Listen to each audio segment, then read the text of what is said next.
whoever else out there had to be in on the situation. I'm sure the ownership in the paddock, not named Team Penske, had a lot of strong opinions on it. And, we played the Pato Award audio a couple of different times yesterday, and, I think that had a ton of accuracy, validity to it. So for me, you cannot, just sweep any sort of cheating under the rug like that. I don't care how minuscule the attenuator modifying it could have been. And now as we look ahead to Sunday, this makes the race even more entertaining. You are talking about two of the best cars, and we saw it yesterday in practice, two of the best cars starting from the back. And if you're looking for storylines, if you want to watch early race entertainment, Joseph Newgarden and Will Power trying to pluck their way through the field will certainly be that. So agree with the punishment, and also cannot wait for the entertainment level with those two cars coming up on Sunday. James Boyd, you're getting a first-class education in all things IndyCar this year. Thoughts? Yeah, I mean, I was, listening to Jake describe it. How do you say it again? Is it accentuator? Attenuator. Mm-hmm. And I was reading about it, and I was looking at Nathan Brown from Indy Star, like the photos from last year to this year, and how this year looks like it was filled in to help with the air and the drag and things like that. So it certainly was something that was new to me, obviously. But to Kevin's point, I thought that after Doug Bowles had time to think it over, he had a chance to sort of put a punishment out there that matched the quote unquote crime, in my opinion. And then on top of that, I was thinking about Doug Bowles in general. You get an opportunity to obviously you've been the president of IMS, you're president of IndyCar, and to have this kind of thrown at you all at once, and it's like, well, welcome to the big leagues, I guess. He's obviously, prepared for these situations, but this was at such a major step, I think, just in his, tenure to kind of say, this is how we're going to do things going forward, and we're not going to allow things to kind of get out of hand. But the elephant in the room is obviously, with Penske having ownership stake and things like that in a team, how do you go about punishing the person who's in charge, if that makes sense? I think it's probably even more important that they do that just to avoid any appearance of impropriety. Well, but can you do that? I don't know. It's a repeat offender. Yeah, that's I mean, I try to drive that point home. This is not the first time Team Penske and cheating have gone in the same sentence. And, it certainly wasn't cheating, but I know there are a lot of people, and Marcus Ericsson was probably one of them, that 2 years ago when that red flag was thrown, late in the race, they said, if that wouldn't have been a Team Penske car, do you throw that red flag? Again, I don't think this matches that, but certainly the push-to-pass issue we had last year to start the season, the two strategists that have also been suspended for the 500, I mean, that's a big deal. They were involved with that as well. So I am glad that I think we can kind of, certainly we'll, have the lingering storyline of these two starting the back. And, Ed Carpenter, for example, will join us a little bit later in the show. It's a question I think that, deserves to be thrown Ed's way as a team owner within the paddock of what he thought of the actions and what he thought of the punishment. But we now start to shift gears to Sunday, literally, and we hope that the Mother Nature that is showing her head today does not show up 5 days from now or on Friday for Carb Day. I was talking to somebody deeply involved in IndyCar yesterday, and they were telling me if this had happened like last year and they did the same thing and passed inspection, some of it might be, okay, well, they're not looking for that, I guess. That's not a big deal. We'll do it again. Yeah, I mean, without so much. What I'm saying is that not necessarily was there an intent to cheat. It was like, oh, I guess that's okay. Well, if they've got if it passed before, what are you thinking, right? Well, I think there's a little bit of, if you get so full, like people are like, should they strip Joseph Newgarden of his title from last year? At some point, your inspection team does need to catch it. Inspect. That's you have them for a reason. Yeah. And then this gets into, I think, what James was kind of hinting at a few minutes ago. We talked about this yesterday. It's just weird and murky and awkward that Roger Penske owns IndyCar and also has a team. I mean, again, Roger Goodell having a 33rd NFL team. Mm-hmm. It is odd. It's just weird how all of that is handled. So do you need a third party to issue rulings? Does, Roger Penske look at that and say, hey, we need to hire somebody? They are the governing body, if you will. Again, that's probably for a bigger topic, maybe outside of the month of May, but I think that is a very relevant discussion that probably needs to be had because it's just different than so much, really, everything in professional sports. Yeah, and the other thing that should be noted in all this, too, while it's not an ideal setup with Penske owning virtually everything, he also took it over at a time where that seemed to be the best way possible for IndyCar to maintain itself as a viable, healthy entity, too. Yeah, absolutely. But then on top of that, it's, I'm not denying that, but that doesn't mean integrity goes out the window. Yeah. So, and to your point, Jeff, I don't think that was. And I'm not trying to defend anybody. I'm just pointing it all out. But it's like the full context of it. But at the same time, as I've learned, your reputation is very easy to build in a good way and very easy to erode in a bad way. And so, or actually, I think it's very hard to build a good reputation, very easy to lose it when you do things like this. And again, it's just not a good look. And obviously, with all of the hype around the race, you don't want this to be the number one story. But, I mean, honestly, it is, because considering the drivers, considering the team, the stakes, and obviously the biggest race of the year, it is something that you can't ignore. But at the same time, you got to put your foot down at some point, and they did. They certainly did. I mean, when I read through that press release yesterday, I was like, oh, this isn't, whoop-de-doo, woe is me, put me on the fourth row, I'll be okay. This was, oh, let's think this over again and really, kind of make these guys feel it. And I thought they did. And I think part of it, too, I was reading a story yesterday from Nathan Brown, listening to Jay Query, and, I guess when they had the willpower car go through, and then there was some confusion about, is the other attenuator like okay? They're trying to like go back and like change it or fix it before they can go back to inspection. So it's like other teams saying, "What are you doing? This looks kind of fishy." That to me is like the definition of like, oh, we got caught doing something we shouldn't do, and we're gonna try to like correct it real fast before they can kind of catch us. And again, when you're caught red-handed like that, it's hard to live that down.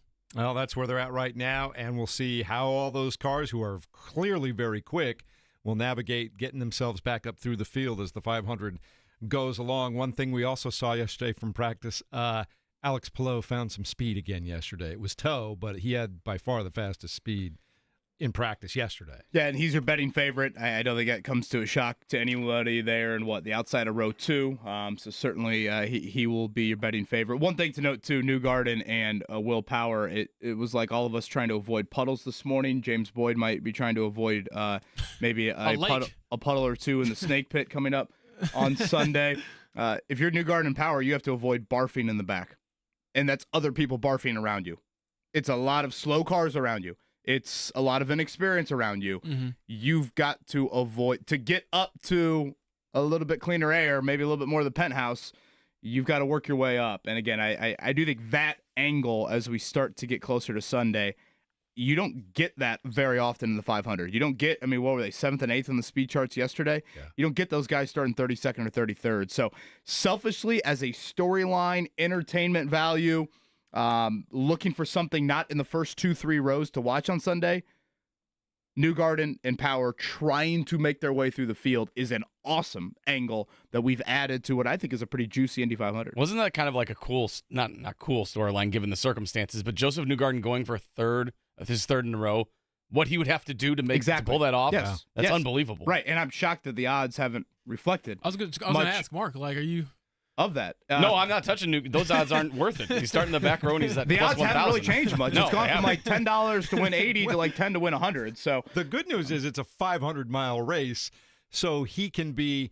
I would think he would probably be able to. The two of them would be able to overtake some cars within the first 25, 30 laps just because of the difference in but speed. You got to avoid idiots. No, I get like it. Like last year on lap 1, we saw idiots in the back, and Marcus Ericsson unfortunately was one that felt that. So like sometimes it's just out of your control. It's like you're trying to go to the bathroom and all of a sudden someone's peeing everywhere at in one of those troughs, and you're like, you say that like you've had experience. Wait a minute. Well, usually I hit the trough. Some people, there are some puddles around those troughs.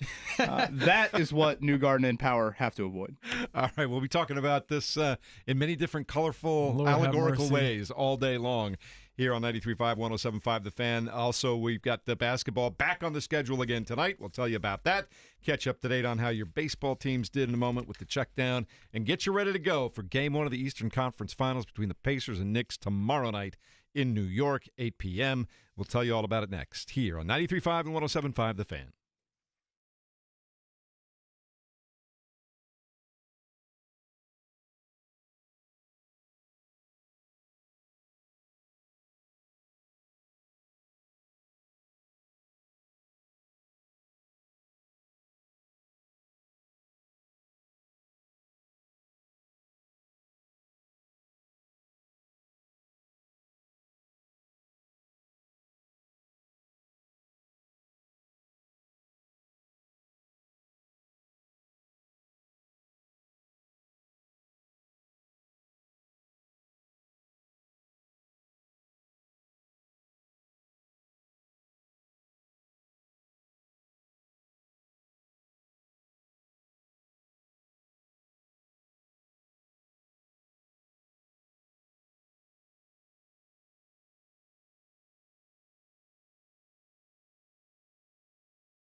And 107.5 The Fan.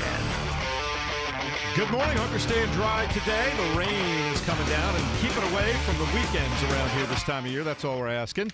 Welcome to the Fan Morning Show. KB, JB, Jeff, and Mark Dykton is here today. Guys, there was no basketball on TV last night. I almost didn't know what to do with myself, James. Yeah, I mean, I had a chance to just peruse through HBO, Hulu, and try to find something to watch, and that did not go nearly as successfully as I wanted it to. But it's okay. Basketball's back tonight. A little more time with Max and Rosie last night, KB? Yeah, I went to my nephew's baseball game. Great night here in the Circle City. Certainly not a great morning weather-wise, but recharged the batteries before, as we talked about yesterday, we now begin a stretch of Fever and or Pacers, I believe, 10 times in the next 11 days, something like that. Let's go. That's basketball. And later on tonight, the Western Conference Finals get underway. 8:30 p.m., the Minnesota Timberwolves taking on the Oklahoma City Thunder. T-Wolves back where they were a year ago. Oklahoma City coming off a 68-win regular season, JP. Took them 7 games to dispatch the former champion Nuggets, but they look like they are going to be formidable for these Final Four teams. Absolutely. They're a young team as well, so obviously the rest factor is not something you can overlook, but it will help that you are a young team. Your best player, I believe, is 26 in SGA, so I'm excited to see what they do up against a Timberwolves team led by 23-year-old Anthony Edwards. Every time I hear that he's 23, I lose my mind a little bit because I'm like, dang, he's been good or great for 3 years, and he's 23. So to me, this is like a changing of the guard, not only tonight but tomorrow night as well. With two teams again led by 20, in their 20s superstars. All right, so tonight we'll have Trackside with Kevin and Kurt at 7 p.m. Beyond the Bricks with Jake Query and Mike Thompson at 8, and then we will join just after tip-off the Western Conference Finals Game 1 between Minnesota and the Oklahoma City Thunder. Also, it'll be the Pacers Game 1 against the Knicks tomorrow night at 8 p.m. Everybody should be rested and ready to go, KB, right? For both sides? Yeah, it doesn't sound like we really have any injury questions entering this series. Again, a 4-point underdog here in Game 1, the Pacers. Just a reminder, TNT throughout the series, 8 o'clock tips throughout this series, and we will get into that every other day cadence. So Rick Carlisle, he will join us here coming up in about 40 minutes. Looking forward to that conversation. One more practice for the Pacers this morning before they head to New York for Game 1 tomorrow night. All right, looking forward to that. Meanwhile, Major League Baseball. I'm going to start with a team that's kind of outside our purview. The Philadelphia Phillies beat the Rockies 9-3 last night, but Indiana's own Kyle Schwarber hit his 300th career home run, KB, and it was a moonshot, 466 feet. It might still be going if it hadn't hit a seat. The Reds are hotter than the Sahara, and we're starting with Kyle Schwarber. Here come the Red Legs. I was trying to give a nod these opportunities to don't happen very often. We have to be selfish. We have to brag about our team. Schwarber's a great talent. He's one of the most decorated players ever associated with the state to play Major League Baseball. We can get to that in September when the Reds are out. But it was his 300th, KB. Sure. Can we talk about the Reds? Right. Talk that talk, KB. Can we talk about what the Cubs did last night? Can we focus on things that matter? Right. Mark would tell you that the Reds, my team also, beat the 4A Pittsburgh Pirates 7-1, but we'll take it. That's okay. Hey, you got to play who's in front of the schedule, right? That's right. Now we get to the Cubs. You ready for this one, Mark? Oh, yeah, I want. It's okay. Marlins beat the Cubs 8-7. That one was going on there. And the St. Louis Cardinals, Alex, beat Detroit by a score of 11-4 yesterday. Yeah, I need the Cardinals to start losing some more games. I don't really like that they're finding their groove lately. All right. No game for the Indians last night. They were traveling. They will start a series with the Toledo Mud Hens at 6:05 on the road later on tonight. KB, anything else from practice yesterday you want to share? Yeah, the Fever back at home tonight. So that is something to certainly keep an eye on. The Atlanta Dream. We'll see about Sophie Cunningham. She definitely was doing a lot yesterday at practice, James, but I don't know. Stephanie White's words after practice seemed a little bit more of let's throw up the caution flag of not wanting to rush things with her. So we'll see about the season debut for Sophie Cunningham. When will that occur? Ankle injury for her, but again, I think Saturday is probably when we get, the first kind of real Fever test. I know Atlanta, you'll go 2 there on Thursday, but Fever pretty significant favorite tonight. I would expect them to handle business. That one starts at 7 p.m., and you can hear a pregame with Eddie Garrison starting at 6:45 over on WIBC because we have all the track programming tonight, as I mentioned just a moment ago. And one thing to note, too, I was talking with Pat Boylan at practice because we do this a lot with the Fever. We're kind of like, okay, how do you view their games? Obviously, you can listen to them on our airwaves throughout the season, 44 games there. This is your sister station on WTHR. I think it's WALV tonight to consume the fever. I know I am a Uverse subscriber. I am a Cord human, and I have access to this channel. I think if you rock the antenna, you also get, not the attenuator for the Penske cars. If you have the antenna, you get that channel as well. So a little forewarning here for tonight's 7 o'clock tip. All right, JB, also rules changes being flirted with by the National Football League as they all get together again in the offseason to discuss these things. Will we or won't we see the end or at least a revision to the tush push? Who knows? I mean, maybe a revision, but at this point, I'm just like, make a decision so we can move on with it. My personal opinion is that it's a football play. If you can't, stop it, that's your fault for letting the team get, all the way up until the first down marker, all the way up until the end zone. Especially when it comes to the end zone, you had 99 other yards to stop them, and you didn't. So quit crying. It's just the one team that does it better than everybody else. Correct. Like back in the day, the Dolphins were doing the Wildcat better than anybody. So stop it then. And again, show me the injury evidence. If all of a sudden there's a ton of injury evidence on that play, okay, I can maybe hear something along those lines, but I haven't seen any of that. When we were at the owners' meetings, and Josina Anderson actually asked, who was it, Roger Goodell, about it, and he was saying, like, there's, like, potential injury risk, and everyone in the room is like, well, it's football. So show us data, or, you can't really use that as a leg to stand on. And what about this reseeding situation that they're talking about, JB? I don't like it. I mean, I would love to hear your thoughts on it. It's a little odd. Yeah, I mean, I'll have to reread it to get the full scope of it again, but I believe it's, you seed the playoffs, and then you seed it again after the first round, if I'm not mistaken, or something like that. So the wild card round remains the same under this brand new proposal. Right. That's all good. Change would start in the second round. Instead of the top-seeded team playing the lowest remaining seed in the divisional round, the team with the best record would play the team with the worst record. Team with the second-best record would play the team with the second-worst record. They're just putting your regular season. So, in other words, if you win the division, you earn a home field wild card, right? So that doesn't go away. But in the second round, let's say that you won the division at 10-7, but the team you're about to play is 11-6. They now are the higher seed moving forward. Yeah, I'm not really a fan of that. And honestly, between that and, like, I've heard people floating out, like, and this is completely asinine to me, the lottery for the NFL draft. I'm like, you have a product that people will watch anytime, any day. We have basically a parade for the schedule coming out. So I'm like, why change anything? I'm serious. I mean, I know you got to be innovative and forward thinking, but to me, this is a little bit too much. And I do like just the old traditional, and maybe I'm just getting older, I guess, but I do like the old traditional way of you win your division. That's that. Yeah, and look, the problem is for the people complaining about this and wanting a new rule, KB, is you could play, a team could win a division at 9-8. So in the second round, they might have to be playing a team that, for whatever reason, was 13-4 because the winner of their division was 14-3. So what? Yeah, it just seems like you're overcomplicating it. Honestly, I think it's a little complicated even to begin with because right now you get the lower seed gets the highest seed remaining goes and plays the 1 seed in the next round. That's how, I mean, it's not a true bracket. Mm-hmm. I don't know if people fully realize that. The NFL is not the NBA Finals is a true bracket, or the NBA playoffs. Obviously the NCAA tournament is a true bracket. College football playoff, it's a true bracket. The lottery, though, James, now that one, I think is interesting. The NFL saying, wait a minute, can we get 5 million people to watch lottery balls can we talk about on that one in a second? night? We'll tease that for a second. Like, that to me is interesting. I have a lot to say about that one, too. So let's tease that for a second. We'll get to that. Also start taking a look at the Pacers taking on the Knicks and everything else going on today as we continue at 93.5 and 107.5 The Fan.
You're listening to the Fan Morning Show on Sports Radio 93.5 and 107.5 The Fan. It is raining and pouring. I guess it's lightened up a little bit downtown. I just saw somebody walk through the doors in the hallways a moment ago. But, man, I don't know about you, but there was a while this morning when I was getting up. It was about 5:30 up in the northern part of the city. It was coming down. Yeah, I mean, as we said walking in, just hope that it all gets out of Mother Nature's system today and tomorrow, but, clear up hopefully for Sunday. Yeah. Again, practicing out at the track yesterday. They'll continue to get on the track for a few days this week. And then we'll be out there on Friday morning, KB. And, JB, it'll be your first live broadcast from the IMS, right? Yeah, it's certainly a milestone for me, and I'm looking forward to it. Only time I've been to IMS outside of the two-seater ride-along was the time that I went after the Pacers drafted Benedict Mathurin and Andrew Nembhard, and Kendall Brown, too, at the time. And so I stopped by and did basically a PR event for the Pacers. But, yeah, I've only been there twice. It's cool. A minute ago, right before we took a little break here, so we're getting late on time, KB had talked about the possibility of a lottery. We see it in basketball. We see it in the National Hockey League. Obviously don't see it in baseball. But people are saying, what about a lottery for the National Football League? Yeah, just to clarify one thing. Nothing on the track, cars-wise, today, tomorrow, Thursday. Right. Friday is our final practice day, and fingers crossed, but weather does look precipitation pretty good in the sense of not a lot of precipitation, hopefully none. Coming up this weekend, chillier temps than we're maybe used to, and that could mean for some good passing. We'll talk with Ed Carpenter, Kyle Kirkwood, among others here coming up a little bit later in the show. Rick Carlisle at 8. Yeah, lottery for the NFL, sure, why not? I mean, I could easily see the NFL doing it for the draft. It simply would just be one more event to throw on the calendar. And, to me, it doesn't greatly shift things. I don't think tanking is a real thing in the NFL. I mean, maybe it's not as much as it is in other professional leagues. I got no real issue for it. If the NFL looks at it and says, hey, let's create a night where all of a sudden we're going to get 3 and 4 million people watching ping pong balls get drawn or number combinations get drawn, they're going to do it. So, yeah, I'm almost surprised at this point it hasn't happened. So would it be a football decision or a money and entertainment? Oh, all money. Decision? All money. Okay. That's all I'm asking, because I'm like, look, man, the product is fine. No. And to me, it's not fine. really. I mean, it's not really touching the product. I don't. I mean, I guess maybe I should listen to Could you imagine, further explanation on it. If the 49ers ended up with the number 1 pick and you're the Titans? Yeah, I guess one thing that would be different is you have 14 playoff teams in the NFL. So 18 don't make the playoffs. In the NBA, it's a little bit smaller of a number. You have 16 make it, 14 don't. So, yeah, I mean, of the 18 that don't make it, maybe, what's the discrepancy on the odds? Do the Jacksonville Jaguars get the same odds as the Colts, for example, from last year? Or, what does that look like? Obviously, you would assume the worst record would get pretty significant odds. But, I mean, to me, it seems like a rather easy money-making decision without touching what really a lot of people love about the NFL, and that's entertainment, parody, fantasy football, and betting. Yeah, and look, we've gotten a lot of complaints about the NBA lottery from some of the teams that just perpetually seem to be in the washing machine cycle, where they're forever one of the 3 or 4 worst teams, but yet they never get the number 1 overall pick and never get a game changer or an opportunity to do that. And some of them are like, the system is kind of like, I got a 14% chance to maybe get better? I don't like it. Stop it, Kevin. You just don't want to work one more night out of the offseason. That too, yes. I'm very selfish. I think we've established that. It would create. I mean, look, if we're talking about clicks, I'd be swimming in them, honestly.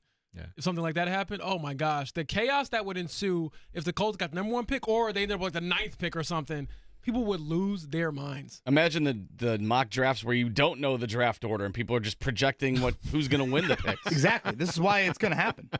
And if let's play this out. Arch Manning has an incredible season this year at Texas, and all of a sudden he declares for the draft, and you have the Colts that have won 7 or 8 games this past season, but didn't make the playoffs. You don't think Colts fans would be on edge, thinking about possibly winning the lottery and getting Arch Manning instead of drafting 8th overall and getting, Fernando Mendoza or, insert your random, what's the dude's name, Carson Beck here? See, this is what happens when the Pacers aren't playing. I'm glad they're back tomorrow night because this Kevin. Are you worried about Carl Anthony Towns at all? Interesting. It's interesting, but it's also too much for 7:37. One question I do want to throw Rick's way when he joins us. It seems like the Knicks are still a great rebounding team, and now they have more offensive firepower. Like if you just wanted to summarize what's different about them last year. Okay, so they lost DiVincenzo, who was a great player in that Pacers series. Oh, yeah. I mean, he was great. I know they had some guys out. Julius Randle, OG exits after game 2. So, look for Mikal Bridges, of course, is a newcomer. Carl Anthony Towns is a newcomer. But let's focus on Cat for just a second, James. How much do you think that is a storyline for you in this series? It's a big storyline because you have another guy who can go off in a game. And I believe Jalen Brunson is obviously their best player, but Carl Anthony Towns is certainly a good number 2, if not great number 2 in the NBA. He can fluctuate a bit sometimes. He can have the 30-point, 10-rebound game or the 11-point, 8-rebound game. But throughout this playoff run, he has been more of the high-end guy. So I certainly think he can go out there and win you a game. Even if Jalen Brunson doesn't have his best overall game, to me, I look at the Knicks, and similar to Mikal Bridges in that equation as well, do they have enough scoring? Because they're not going to be like putting up, I don't think, like 130 and 120 and all that. But do they have enough scoring to keep them close and then try to steal it late, which is what they've kind of done throughout some of these games to get to this point in the playoffs where they might, get down by a lot. They might have to claw their way back. But if they can keep it within 5 points in the last 5 minutes, which is also clutch time technically in the NBA, that's where they thrive. And so I'm interested to see that, but also to see how both teams, if they are in that clutch time, who is able to sort of get the edge because they've both been really good late in games. One of the things that the Knicks have done well in their playoff run so far, and they did it particularly well against the Celtics, like the Pacers, they get down 16, 20 points. They've been able to erase those deficits. So that'll be interesting to watch between the two teams as well. Absolutely, but I also think that the Pacers are just more poised when it comes to building those leads and putting teams away. I can't think of the last time the Pacers blew a 20-point lead or like a really crazy lead, especially in the playoffs. They usually handle their business, and so you don't want to continue to play with fire if you're either team, because I think that, this is the conference finals. These teams are better than ones you just faced, and so I'm very curious to see how it all kind of shakes out. But one thing, although your way, Kevin, is, and we talked to Rick about it as well, again, spoke to him yesterday at practice, but the depth factor, how does that play out, not only game to game, but like just throughout the entire series? Because I think the longer this goes, the better, obviously the Pacers like to, go out there and sweep like any team, but the longer it goes 6 or 7, I think that helps you 1,000%. As a team that plays a lot of guys versus the team that plays like 6 or 7. You can't chase the Pacers. If you're going to chase the Pacers, that's chasing Tyreek Hill in the open field. You're not getting them because the healthiest the New York Knicks are going to be all series is tomorrow night at 8:00, and then the series goes every other night, and all of a sudden, Tom Thibodeau's minutes, he's looking at Mikal Bridges and saying, I need you for 46. I need you for 47. OG Anunoby, that hamstring, I need you for that. So this is anytime a team has home court early, like New York does, obviously there's pressure that falls into their lap a little bit more. I would argue they have even more pressure to get the early games in the series, because if it starts to get to 5, 6, and 7, like we saw last year, I think the Pacers become the better team. And again, I've said it all week long and said it late last week. I like the Pacers in 5 or 6. I really think they will win this series. I think they will wear New York down. I think New York will crack physically, probably more than mentally. One thing to note on Towns, though, because there are some worries that I do have. Yes, I'm going to pick the Pacers in 5 or 6, but if you look at Towns' history with the Pacers, and even just this year, he had a 40-point game against them. He had a 30-point game against them. There's no team in the NBA he averages more points against than this team, the Indiana Pacers. So that, to me, is a big, different storyline from last season. Now, Towns has got to go guard somebody on the other end of the floor. And if that's going to be Turner bringing him away from the basket, involving him in pick and rolls, the pick and pop game with Tyrese, I do think that's where the Pacers can just force more of Karl Anthony Towns to guard you. And that's where, again, you might not feel it in game 1 or game 2, but as we start to move along in the series, there's no 3 days off in these series. That's where I do think the Pacers can insert themselves truly in this matchup. JB, I'm still a little shaken from the last time I sat on the sidelines there and watched the Knicks play in person against the Pacers, because Karl Anthony Towns did whatever he wanted, whenever he wanted, however he wanted. I know things have changed. Team's different. It's playing different. But that's still, I'm traumatized by that from a Pacers perspective, because he had a night when he was here. Oh, yeah. I mean, this is a guy who is evolutionary. I remember, actually, this might have been a year ago or 2 years ago. Devin Booker scored 62 over at Gamers Fieldhouse, and the Pacers actually won that game. Shout out to Aaron Nesmith with the stop at the end on Devin Booker. But that week, it was like Devin Booker had 62, Luka had like a 70-point game, Embiid had a 70-point game, and then Karl Anthony Towns had a 64-point game or something like that. And I remember following up with Rick, like, hey, man, what do you think of just this age of the NBA? And he's like, these guys are so skilled. It's different. You know, obviously when he was playing and then when he was coaching early on, it was a lot of our bigs go to the block, we throw it to the post. We're seeing jump hooks and drop steps. We're not seeing a guy shoot from 30 feet.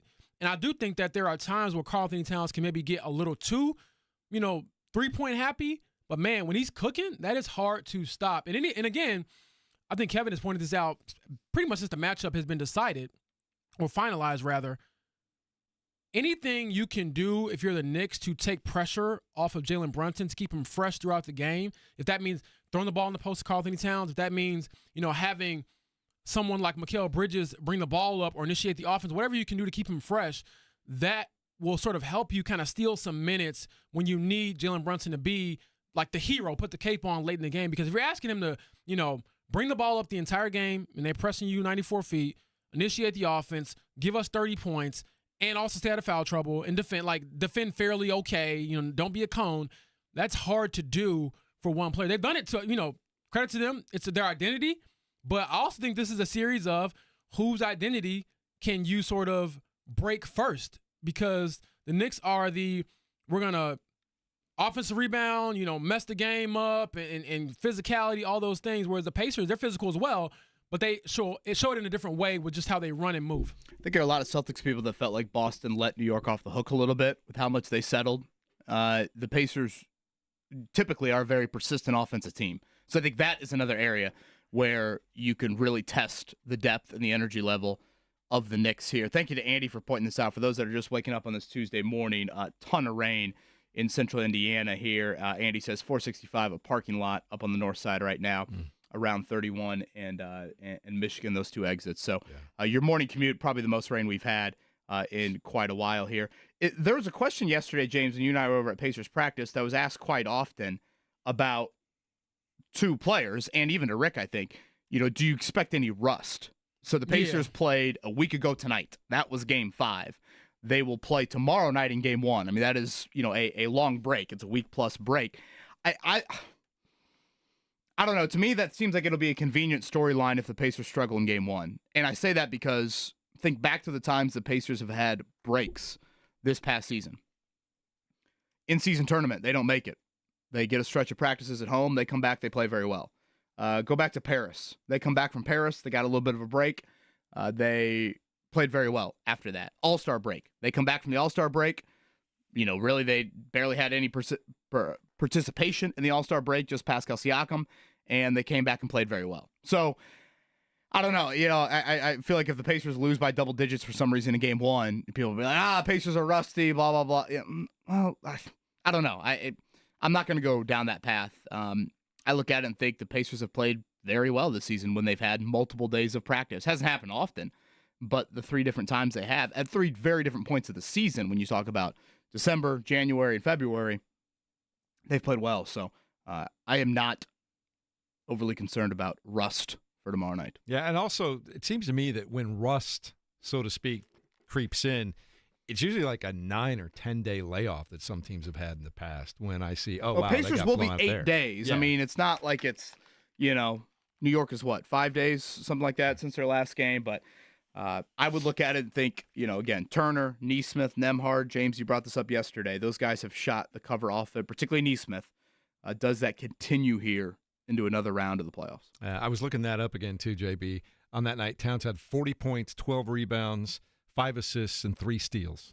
he is one of the more talented players I've ever seen. Was that the game here? Yeah. Yes, that was Yeah, here. he went off, man. He had some deep ones. And again, he starts doing that. It's like, how can you necessarily defend it? Because in a way, you do want the 6'11", 7-foot guy to take the 35-foot three or whatever. But it's when he gets everything else working as well, Jeff, that it becomes a big issue. So, again, I'm excited about it.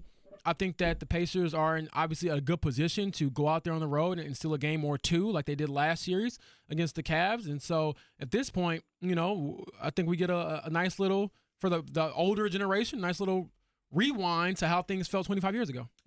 Kevin, at the beginning of the Milwaukee series, you had talked about the fact that if you took maybe the 5 or 6 best players in the entire series, yes, Giannis would be number one, but everything else would be the Pacers after that. Where would you put Brunson on that list in this series between the Pacers and the Knicks? I mean, he's right now going in the series, he is the best player. Tyrese Halliburton will have some say on it. Hell, Karl Anthony Towns might have some say on it. But yeah, I think Brunson has kind of earned that. But still, when you look at Ty, I mean, last year in that Knicks series, very Jekyll and Hyde. He had the really, really quiet game 1, erupts in game 2 and game 3, kind of some lulls in the middle of the series, and then a very nice game 7 as you win, certainly one of your biggest wins the franchise has seen in quite a while. And if you look at Tyrese this year, he talked about it a little bit, that Knicks game early in the season. This is very early in the season. In Madison Square Garden, he had 0 points. 0 points in a basketball game he didn't get injured in. I think he only had 5 assists in the game. So it's not even like it was one of those nights or whatever. It was, hey, they're hounding me. It's strictly a playmaking night. This is his first time back in Madison Square Garden since that game. Again, just a little curious kind of where he is at. One thing I do think that worries me a little bit about this matchup is the fact that last year it was really Anunoby was kind of the main wing defender, and then again he exits halfway through game 2. This year it's Bridges and Anunoby. Now I have a feeling Anunoby would be on Siakam. Bridges will get the Tyrese assignment. But yeah, I you're always just kind of curious, I think, how your stars are going to continue to play. I don't know if I'm overly worried about it, but yeah, I would say right now entering the series, it's hard to argue against Brunson, but the Pacers and Tyrese specifically have an ability to try. And again, can you wear Brunson down? Jalen Brunson in game 1 and game 2 last year looked different as the series moved along. That'll be something to keep an eye on. And I think Kevin nailed it a little while ago, JB. The Knicks will be in trouble if they find themselves chasing the Pacers all night. Yeah, I mean, I spent time at practice yesterday having some conversations with players, and I want to say having conversations like it's one-on-one. No, it wasn't a scrum. But, just discussing the mental fortitude it takes, but also the physical fortitude it takes to build yourself up for these types of moments. Meaning, when Rick Carlisle said, we need you guys in the best shape of your life, coaches say that every year. How many teams actually see that from their players? I don't think you can look at this Pacers roster, and I mean this honestly, not some homer take, just how many guys can you say, oh, that guy's not in shape enough? I don't think you can say that. You can say, oh, maybe Thomas Bryant, every now and then the minutes get a little hairy. Or there's times where Andrew Nembhard, it's like, maybe that should have been a better shot or something like that. But the effort and the actual conditioning of the players is top notch. And I think that is, a statement to not only like their physical training staff, but this personal goal within yourself to say, hey, I want to make sure that when we get to this point in the season, I don't break and I break you. Well, it's, as they say, Magic Johnson called it winning time. We've got 4 teams left in the NBA. In the West tonight, it'll be Minnesota taking on the Oklahoma City Thunder. And tomorrow night in New York, Madison Square Garden finally gets an Eastern Conference Finals again. It's been a while. It's been forever since they won a championship. They'll be taking on the Indiana 73 Pacers. the last time, I believe? It was 73. Willis Reed, Dave DeBusschere, I remember it vividly. Earl Monroe. I do have a question. Again, Rick Carlisle going to join us here in 10 minutes. Yesterday, among the penalties we saw handed out from, I don't know, people that Roger Penske employs to his own team, among the penalties, I would say the biggest is obviously Newgarden and Power get sent to the back of the field coming up for the 109th running on Sunday. A fine, did I see this? $100,000 each for these teams. So what happens there? That goes from one Roger Penske bank account to the other?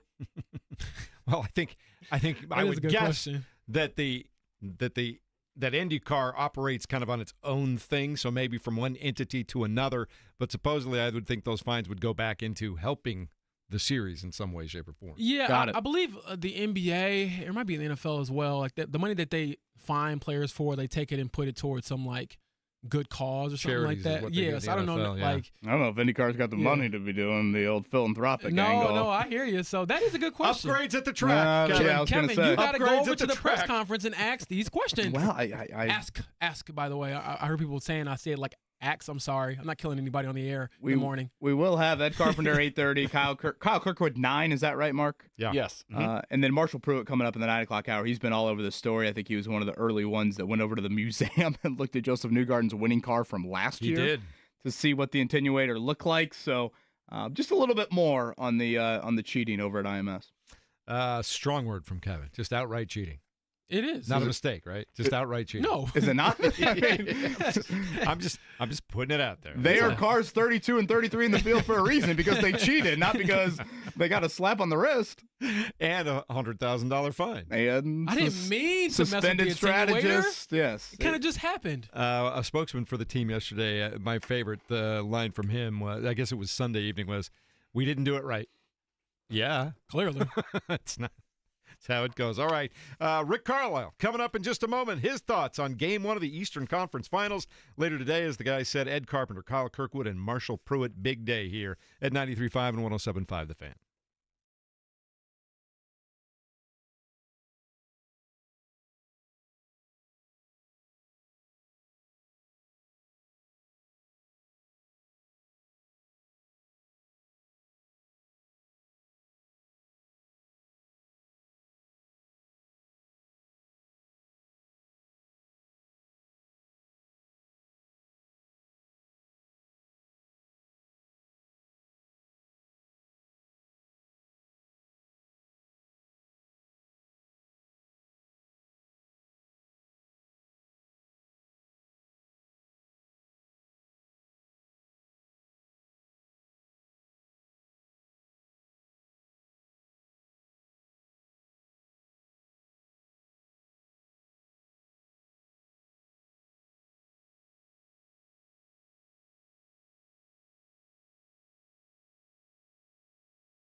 You're listening to the Fan Morning Show on Sports Radio 93.5 and 107.5 The Fan.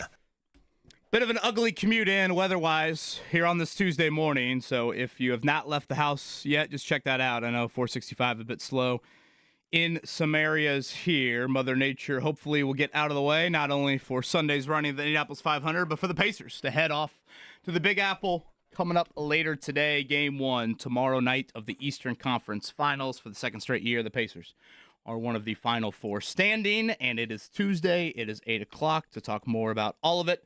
He is the head coach of the Indiana Pacers. He is Rick Carlisle. Coach, good morning to you. How are you? I'm okay. Can you hear me okay? I'm in the car. Loud and clear. Is it still raining outside? Yeah. That was a ugly commute in here on this Tuesday morning. You guys off to New York later today. Let's start here. Obviously, you saw them last year in the postseason. We were talking a little bit about it in the 7 o'clock hour. Personnel has changed for them a tad. In what ways do you see similarities to last year's team, New York-wise, and what ways do you see them different? Well, they've got Brunson and Hart. That's similar, and it's different because they have Bridges and Towns, and they got Robinson, and they don't have Hartenstein. So, and those are some of the main guys.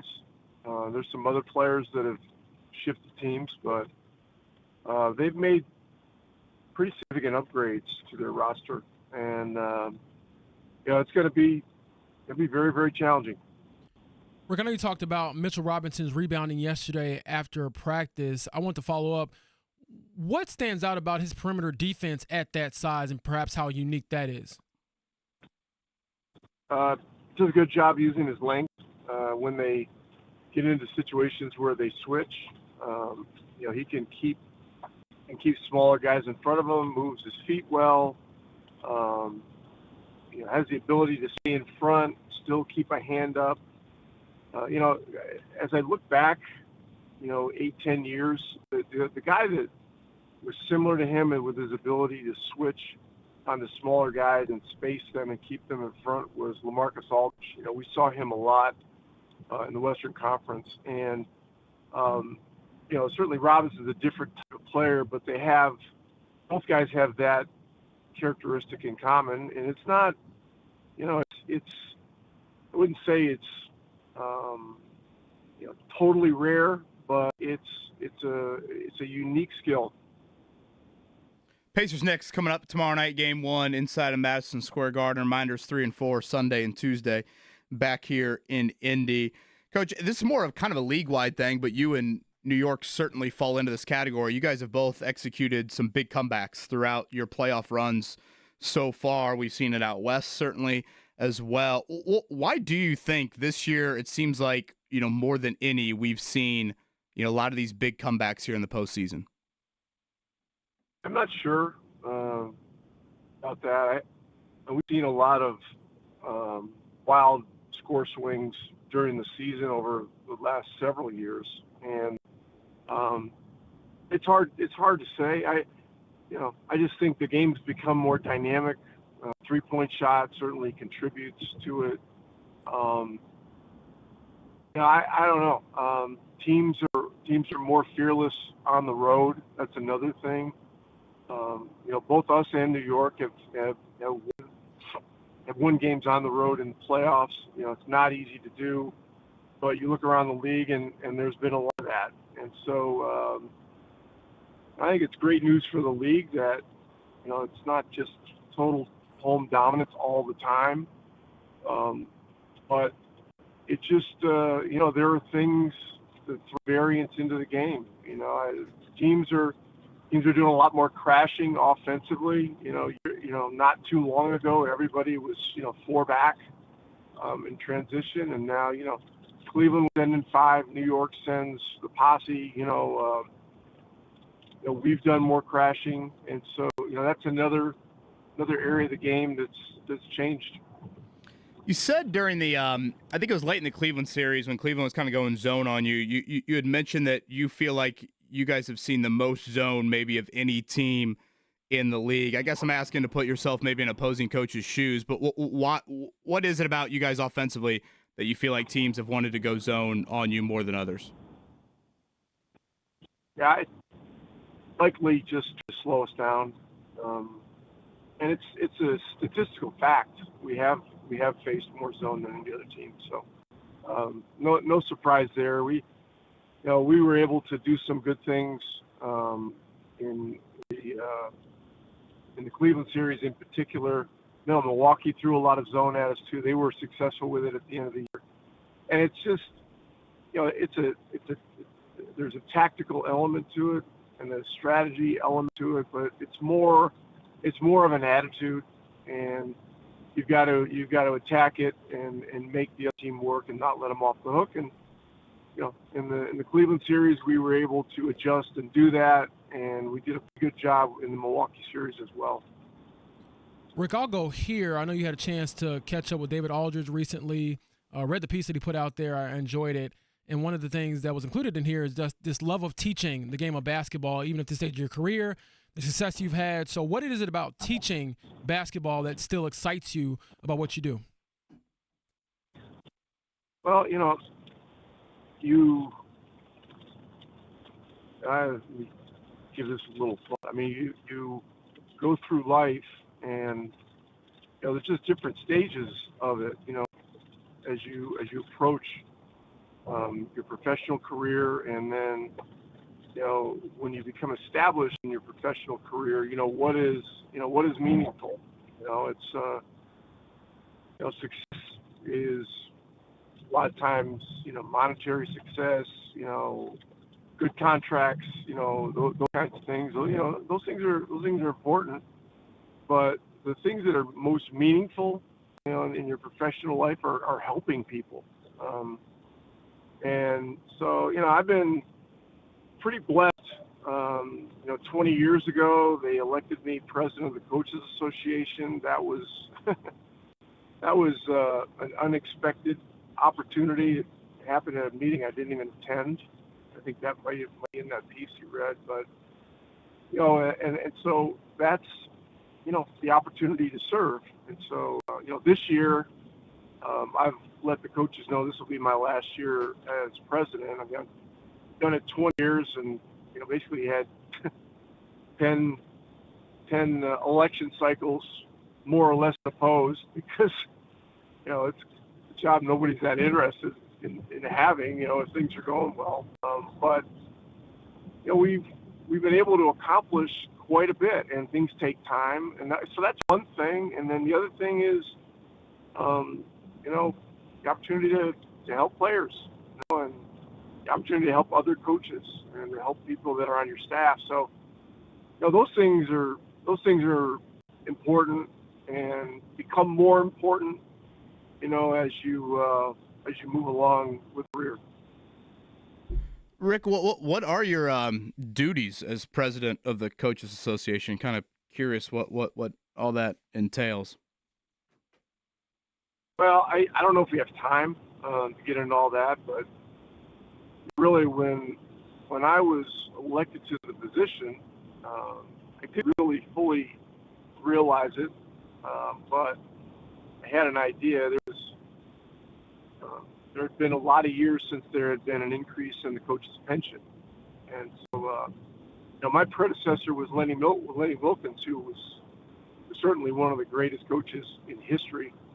For many years, he was the leader in all-time wins, and he was in that position for 18 years. And it just got to a point where there was no movement. And so when I got in there in 2005, went to work with Michael Goldberg, who was our executive director at the time, and we had to figure out a way to try to make this happen. And to make a long story short, and I'll mention the name of a very instrumental owner. We were able to communicate. Pat Riley was very instrumental. He was still coaching at the time. Mickey Arison, who is the principal owner of the Miami Heat, is a great man. and we were able to get a sit down with him late in 2005, early 2006. And, Pat had talked to Mickey about the importance of this. At the time, Mickey was the chairman of the Board of Governors, and Mickey said, look, you guys do your best to get the costs down, and we'll see what we can do.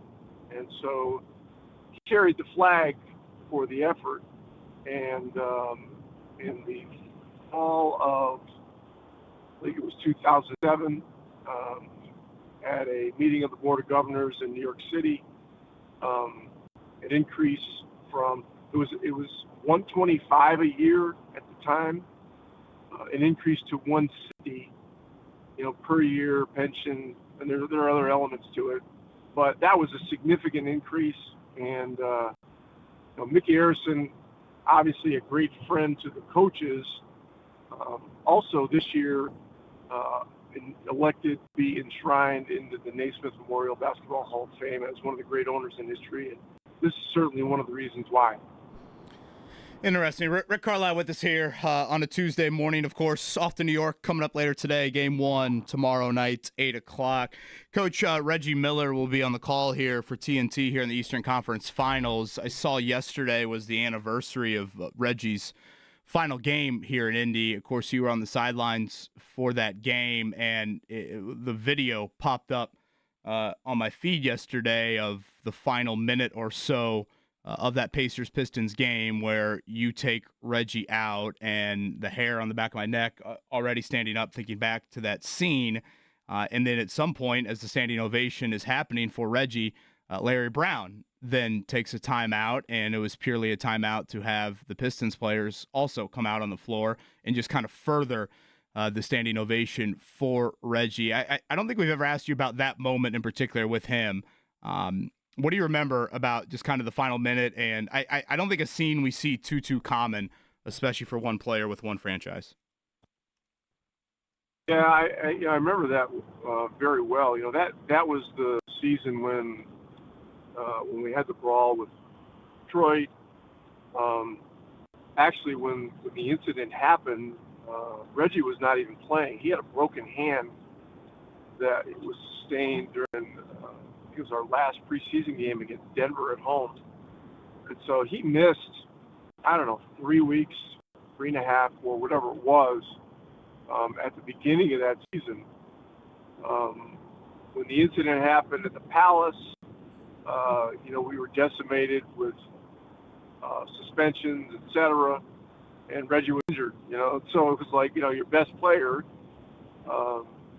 Now, at the time we had other very good players. So I'm saying best player, we had Jermaine O'Neal and Artest and Steve Jackson and Reggie and a lot of other, really good players. But Reggie was the guy that had experience,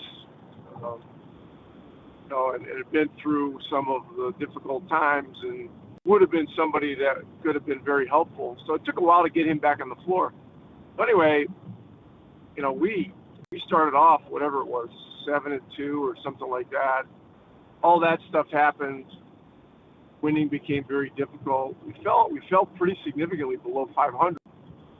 And as we started to get guys back, certainly Reggie got back within, reasonable period of time. And we just, started chipping away at the rock. And down the stretch, I think we went 22-7 over the last 29 games to get to 44 wins and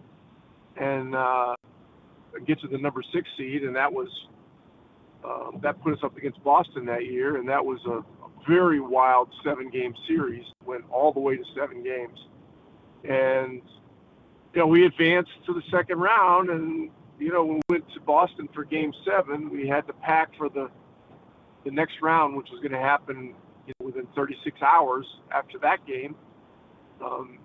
And we went right from Boston to Detroit, where the whole thing had started with the brawl, early in the year. And then it was a really good series. We were not 100%. We didn't have our test back, obviously, was suspended for the year. But our guys competed with great class, and one of the classiest competitors in NBA history, is Reggie Miller. I mean, 18 years with one franchise. The moments that he authored, during that stretch of time were some of the most dramatic in the history of sport.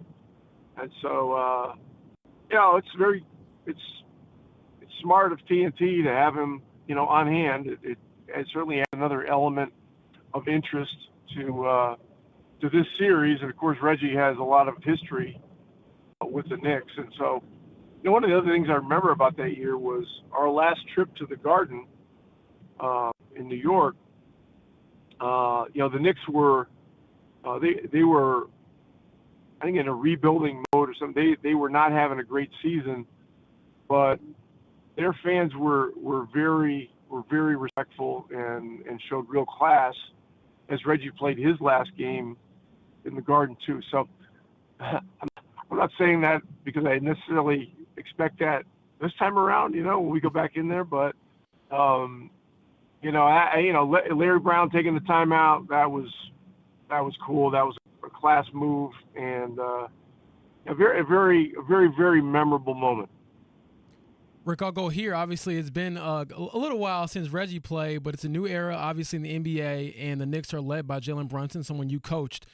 What has it been like to see him grow from the player that you coached into being the franchise player he's built himself up to be in New York? Yeah, I mean, I got this question a couple of days ago from somebody.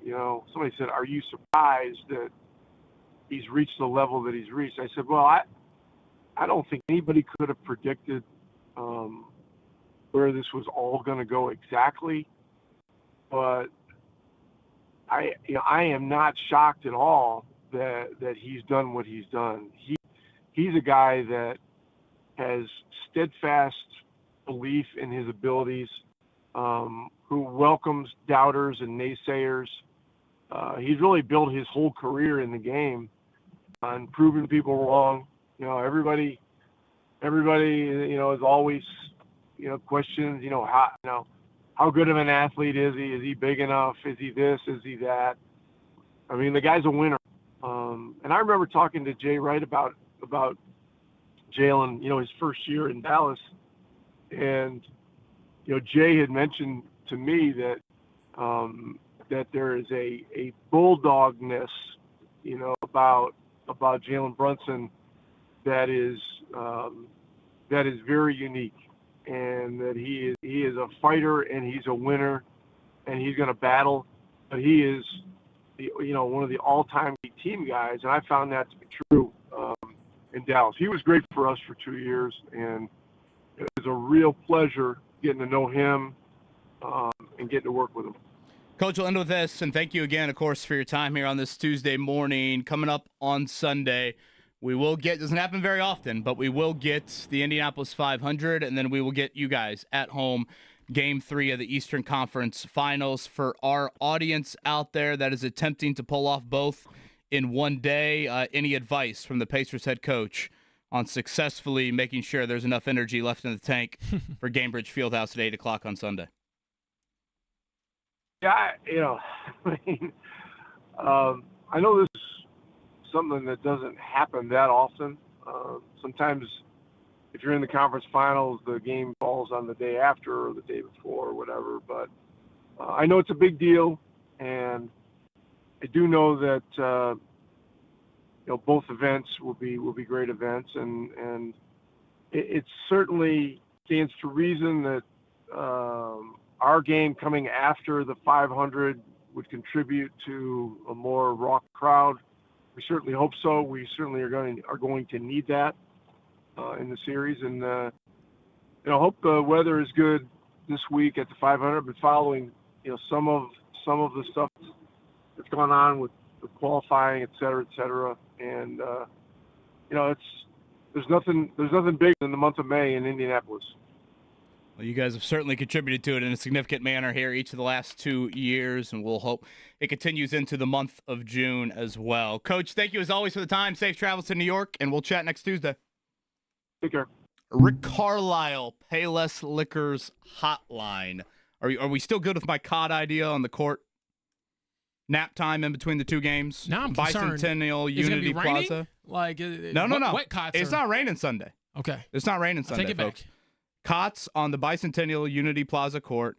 If you are attending both, you come over and you nap from 3 to 5 p.m., 4 to 6 p.m., whatever. Gates open. You've recharged the batteries. You get a beer at the Boom Baby Bar right there. You get a shot or two up, maybe liquor or basketball shot at the half court line there. IVs available if needed. Buzzing. We shooting IVs, some thank you, bricks. Mark. Greasy bacon, Kevin Bowen burger, maybe from Cluster Truck, and you're ready to go.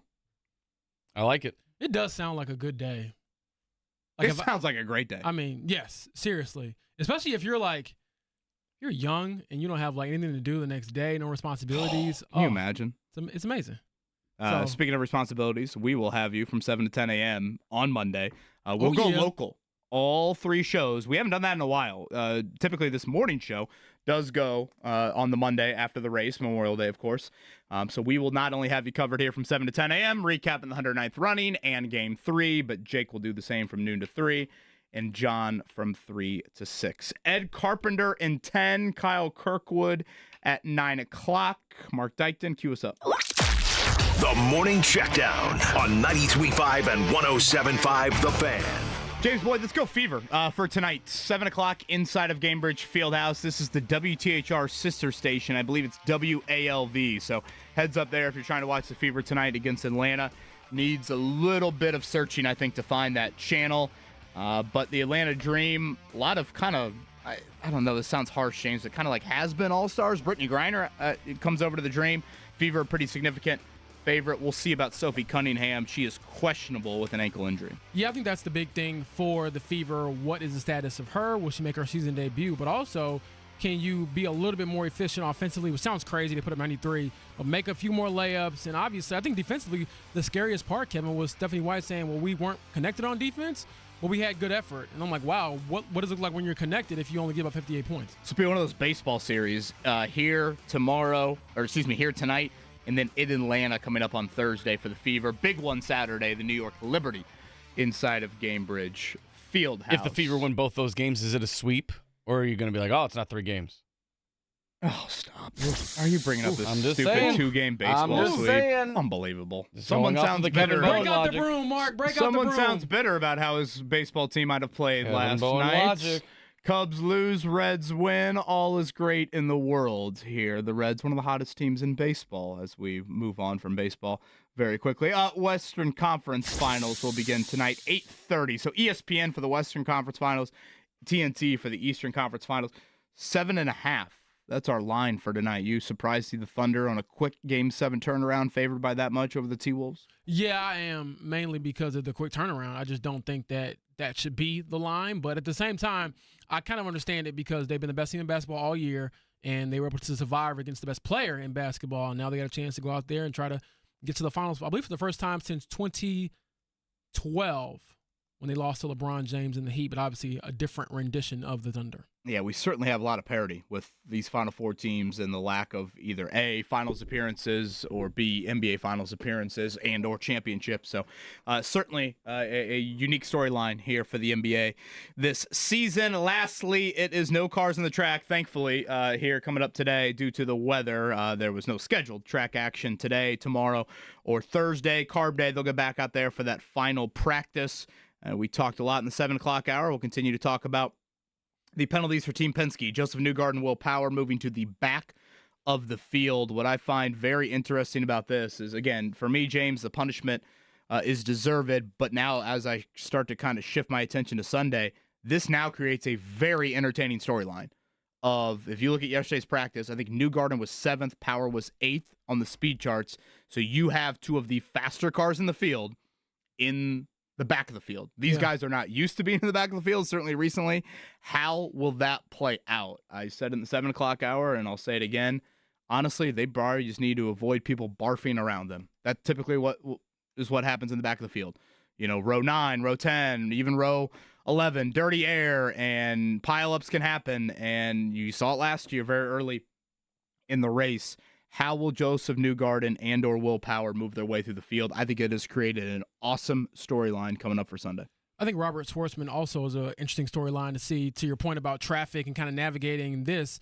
He hasn't really done that in his career in the oval. So how does he, take advantage of that pole victory and go out there and try to put some pressure on guys who obviously have had a lot more experience and therefore success at, Indianapolis Motor Speedway. Schwartzman was 26th yesterday in speed. So fast qualifying car, maybe not a fast race car.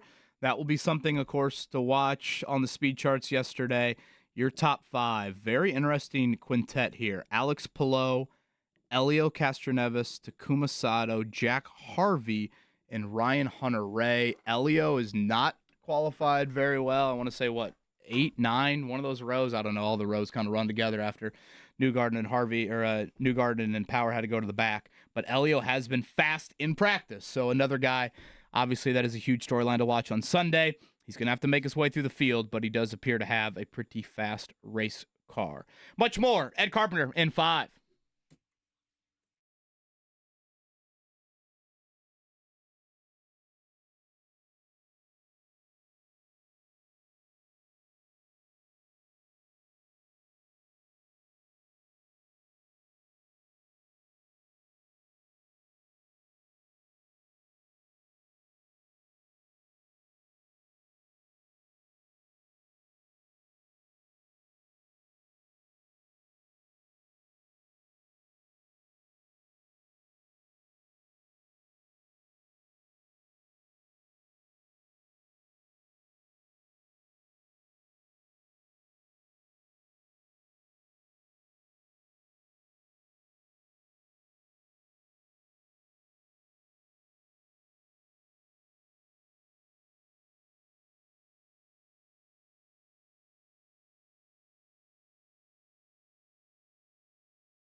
You're listening to the Fan Morning Show on Sports Radio 93.5 and 107.5 The Fan.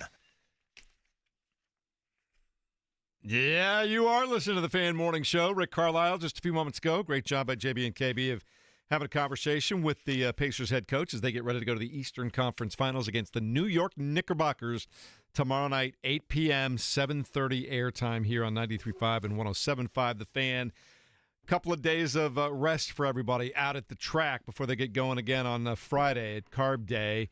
And joining us now to tell us a little bit more about what's been going on from his perspective and in general with all the stuff going on at the track, owner, driver, frequent participant, and multiple-time top 10 placer in the Indy 500, Ed Carpenter, joins us on the Payless Liquors hotline. Good morning, Ed. It's good to talk to you again. We got to do this more often than just May. Good morning. Yeah, I listen to you guys every morning, so I could probably call in just about every day if you wanted me to, but I don't know if I'm that interesting. So. Well, you're interesting this time of year. There's no question about that. We got to get him a meter. Can I you get know. him a meter? Can you deliver can't that to the talk about Carpenter that on the household? air. Oh, I can't. You can't Sorry. do that. Yeah, well. Disregard that, Ed. Disregard that. But what we want to know is, how did everybody come out of the weekend this past weekend? I know you got three guys in the top 6 rows, Rossi, yourself, Christian Rasmussen. How's it feeling right now? I mean, honestly, out of qualifying weekend, we were disappointed. We'd expected to perform a little bit better and have at least one, if not all, of our cars in the top 12 shootout. So there was some disappointment on the weekend. It was the first year since 2015 that our team didn't have a car in the shootout format. So it was kind of strange not being active and involved on that Sunday. But it became a very entertaining day for a lot of different reasons. So really kind of was out here as a fan early on, and then things got a little more interesting, and then Indy delivered and gave us a surprise pole winner and a great storyline with Prema. Happy to see Team Chevy get on the pole as well. Ed, what do you think of what occurred with Team Penske on Sunday and then the infractions that we saw laid down yesterday? I mean, it was all pretty wild. I was over in the Turn 2 suites, and I heard they had gotten pulled out of line or didn't pass tech. It was really hard to, I wasn't in the pits, so didn't really know what was going on. I guess to me, the biggest thing is it's unfortunate. It was from my perspective, it was a fairly insignificant thing, at least relative to performance. Their cars are fast. They're a great team. They would have been there. It is it is an infraction of the rules. So I think the series has done the right things. I have a lot of other thoughts that I'm reluctant to share, in a public forum, just because I think some things, at least with my owner hat on, need to be addressed more respectfully and privately. But I think, there's a lot of talk, a lot of questions about a lot of things with Penske Corporation owning our sport and operating a team. But, I do think that we saw the series, act in the best way they could. So that should make people feel good about where the sport is. And, I guess the biggest disappointing thing to me is the fact that, in this case, I don't think it falls under the adage of, any PR is good PR. I think it's taking away from a lot of good storylines of whether it's Robert's success or, fantastic crowd all qualifying weekend. I think Doug Bowles told me that they broke the weekend qualifying record, at least in modern times. The race is sold out. There's so many positive things going on in our sport. And now we all end up talking about this, which is unfortunate.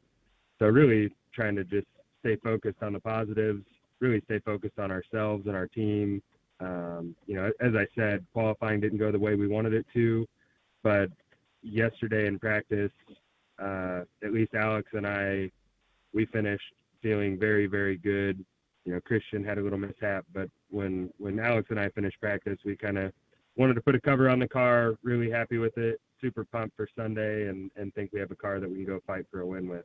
Ed, one more just on all of that transpired coming out of the weekend, and this is maybe more of kind of a bigger picture question series-wise, but, as an owner, would you like to see like a third-party governing body, if you will, that is separate from, I don't know, not necessarily under the Penske umbrella, if you will? I hope I'm making sense in what I'm describing here.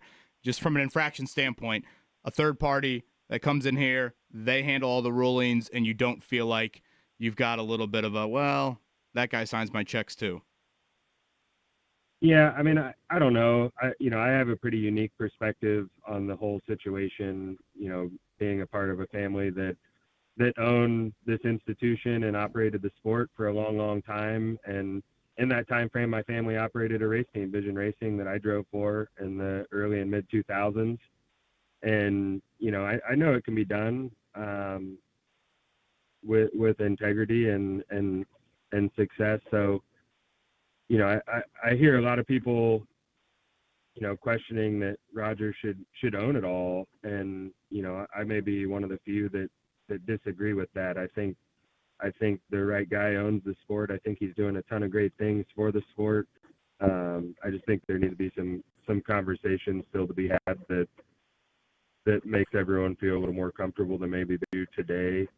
I've heard ideas like you kicked around. I'm not sure how that gets done. It could be a good idea, but it really hasn't been discussed enough for me to know if that's the answer or not. But I think, like I said, I think the sad part is our sport's heading in a great direction. The competition's fierce, and it's really just unfortunate that the storyline is going to be as relevant as it will be through race day. And hopefully we can all go put on a great show and move past this. Ed, you've talked about more positive storylines, and I'm excited myself to see Robert Schwartzman get out there and have a chance to just show what he can do after winning the pole. So for someone who's raced for a long time, driven for a long time, can you kind of put into perspective what it is to have a rookie, win the pole? Yeah, I don't think it had happened since 1983. So it's been a very, very long time. We have seen a lot of rookies be successful here. There's been rookie winners, more so in the race in that same time frame. Alex, my teammate, I think was the last rookie to win in 2016. So it happens. And, even though he's a rookie here, there's not a driver in this field that's not, elite and a very capable and talented driver. And clearly his team's doing a good job and built him a fast car. He doesn't have experience that some of the other guys in the field have, but it doesn't mean that he can't go out and have a extremely special day. It's up to the rest of us 32 drivers to put pressure on him and make it a challenging 500 miles for him. Ed Carpenter of Ed Carpenter Racing, driver and owner, joining us on the Payless Liquors hotline. I love this phrase, and I'm curious from a driver's perspective how you feel about that, because you've done this for 2 decades. They always say that the racetrack, that the Indy 500 racetrack decides who's going to win on race day. From your perspective, what does that mean exactly? Well, it's such a dynamic race, 500 miles. There's so many things that have to go well for you to be able to be successful here, and especially now with the majority of the field stays on the lead lap. The reliability of our equipment is so strong. So not only do we have to be virtually perfect, but the circumstances of how the day plays out has to fall your way. You most years you see the winner, get some sort of break. And I think that's what people allude to, that the track picks the winner. It's the hardest race in the world to win. And, I've had cars that I've felt capable of winning in and haven't won the race. So it takes more than just being good. It's a really challenging race. It's an emotional race. It's a long race. So it's very dynamic. He's a P1 listener, and if he finds himself P1 on Sunday, that crowd will absolutely roar over there at IMS. Ed Carpenter with us here, Payless Liquors hotline. Ed, fingers crossed for good weather tonight for girls sectional track as well. We need McKenna Carpenter jumping as high as she can in pole vault, correct? Yeah, she'll be there. We'll be there. Hopefully the weather clears up, but I was talking to her about it last night. She's a little nervous how it's going to play out, but that comes with the territory. You got to be prepared for anything. But she's a really mentally tough kid, and she's had a little bit of a tough season relative to some of her seasons. But I'm confident that she'll deliver here as the season gets a little more intense. So it's always fun. Got her competing, the greatest race in the world. Pacers going on, so a lot of fun things happening. Working on a little bit of a friendly wager with Scott McLaughlin, who for some reason is a huge Knicks fan. So gonna have some fun with that. It's an exciting week. Like I said, Sunday can't get here quick enough for me because I feel so good in the car. But a lot of fun things happening this week. We'll be at the Java House in Clay Terrace in Carmel tomorrow night. If anybody wants to come out and try some of our signature drinks. A lot of fun things going on with the team and our new partners, and it's a great time to be in Indy. Well, if you got 5 minutes, we'd love it. If you stop by Carb Day, we'll be there at Pacoda Plaza. If you're bored in the morning and you're looking to kill some time, you know where to find us, all right? I won't be bored, but I'm sure I'll find my way over there. We appreciate you. Always great catching up with you, Ed. Like I said, we need to do it more than once a year because you're fantastic, and we appreciate you. We'll talk to you soon. Thanks. One last thing, KB. Ryder, our 15-year-old who's a freshman, he was victorious in the Irish 500, which was go. Big family drama. Dang, what? Nice. So the Carpenters do have one win already this month, so we're I going to love keep it. rolling. Some would argue on 56th Street that Irish 500 means more than the 109th running, so that is a big, big deal. Congrats to Ryder. Thanks. That's cool. He's one of our favorites. He's Always great. has For those been. unfamiliar, Cathedral High School, where Ed's kids go, that's where I went. We did a trike race each year in the gym. The Irish 500 is what we would How'd you call do? it. I was unfortunately too tall, I think, to participate in the Irish 500. I remember our grade was never very good. I remember Justin Audige was absolutely incredible in the grade above us. But that's one of the things I do love about this time of year. You see it like all around schools in central Indiana, some form of the 500, whether it's outdoors, kids running, whether it's trike races, whether it's whatever. Build a little bit of a car. Always fun to see our community get around that. So hopefully Ed will stop by. He's done that, Mark? Probably the past 3 or 4 years with us on Carb Day? Yeah, he's like an annual visitor. So he should be there with us, and we'll try to make that maybe 8 o'clock hour. I know gates open at 8, so hopefully the fans can come out and see Ed Carpenter with us. Pagoda Plaza coming up on Friday. All right, quick timeout. We'll talk a little bit more about the upcoming Indy 500, and the Pacers and Knicks start tomorrow night. It's next on 93.5 and 107.5 The Fan.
You're listening to the Fan Morning Show on Sports Radio 93.5 and 107.5 The Fan.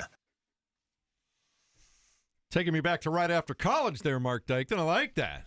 Thank you. I like to switch it up every once in a while. Yeah. Terrific conversation already this morning. We just got done talking to Ed Carpenter from Ed Carpenter Racing, a good friend of the show for a long time now, and Rick Carlisle. If you missed that, we might play a little bit back for you in the next hour, but we're also busy in the next hour, so I don't know when that's going to happen. If nothing else, go to 1075thefan.com. We've got Kyle Kirkwood coming up at the top of the hour, and Marshall Pruett, who's been all over the happenings at IndyCar the last 3 days, coming up at 9:30 this morning. And so it's going to be a lot of fun. Also, a reminder that the Fan Invitational Golf Outing is coming, presented by Franciscan Health, Thursday, August 7th. Tee time of 10 a.m. It'll be out at Legends Golf Club, a beautiful place to play golf. We've been there before, KB. We'll be there. Jay Query is going to be there. JMV will be there. It's not just about golf, though. It's really a chance to get together as a community and support the Franciscan Foundation that makes a meaningful impact throughout the community. And we're going to have a great day of fun on the course as well, whether you're a seasoned golfer or you just want to be outdoors or just hang out with us. It's going to be a lot of fun, camaraderie, a chance to mingle with your favorite folks here at the Fan. Thursday, August 7th, 10 a.m. at the Legends Golf Club. So get your clubs ready and join us for a memorable event. I got to start swinging the golf clubs again, Kevin. I haven't done that since the last shoulder surgery. Well, you got to. Yeah. What do we got? About 3 months, 2.5 months here. So got to get that going. Knock off the rust. I don't believe in rust for the Pacers tomorrow, but maybe rust for Jeff Rickard's golf game. It's perpetually rusty. I said something earlier of I really don't believe you can chase the Pacers. I think if you tried to chase the Pacers, it's like trying to chase Tyreek Hill in the open field. So I think there's even more pressure on New York tomorrow night and Friday, not just because they have home court, because I think eventually the Pacers will wear you down and wear you out. And I saw a stat yesterday that was kind of wild. It was the most minutes played in the regular season for individual players. Jalen Brunson, I think it was Mikal Bridges first, and this is the entire league. Mikal Bridges first, Jalen Brunson second, OG Anunoby ninth. So the Knicks had 3 of the top 9 players in the entire NBA in minutes played. I want to say the Pacers only had like 1 in the top. I think Siakam might have been like 23rd, 24th. Maybe Tyrese was kind of close, and nobody else in the top like 60. So you think about that. The entire league, Knicks have got 3 dudes in the top 9. The Pacers don't have anybody in the top 20. And it's not like the Pacers have changed up that here in the playoffs. Because sometimes you see teams, they just shorten that rotation once the postseason comes. The Pacers are still playing 10 guys. It's outside of Jarris Walker, maybe his minutes being trimmed, no one else has really fallen out of the rotation any. So, again, that just to me reiterates the stress of, certainly what New York is going to face here early in the series, feeling that pressure before those legs, I think, inevitably get tired later in the series. It's the Tom Thibodeau effect. He's a hell of a coach, but he wears his guys out. Yeah, it's as you know full well, Mark. This has been his MO wherever he's gone. Yep. This will be a test of who can impose their pace more throughout the game. Can the Pacers get out and run? And obviously, I think a lot of that has to do with you getting stops on the defensive end. And then for the Knicks, can you slow it down to make sure that you stay, again, within that striking distance throughout the game where you're not letting them just get a bunch of shots up? Because I do think if it becomes a track meet, you're going to have a tough time hanging with the Pacers. They play like their name. It sounds corny, but they really do pace themselves pretty well. They're in great shape. And on top of that, you don't want to get into a depth-for-depth battle because I think the bench is probably where we might see the most swing in this series. Can the Knicks' starters, offset their lack of bench help or lack of a bench rotation, whereas the Pacers can TJ McConnell or, others kind of step up and kind of put some pressure on the Knicks by having sort of that breakout game that you don't see on the other side. The other thing that worries me a little bit for the Pacers, but they've been able to overcome it because they've shot the ball well and they don't turn the ball over, so they've taken great care of their possessions.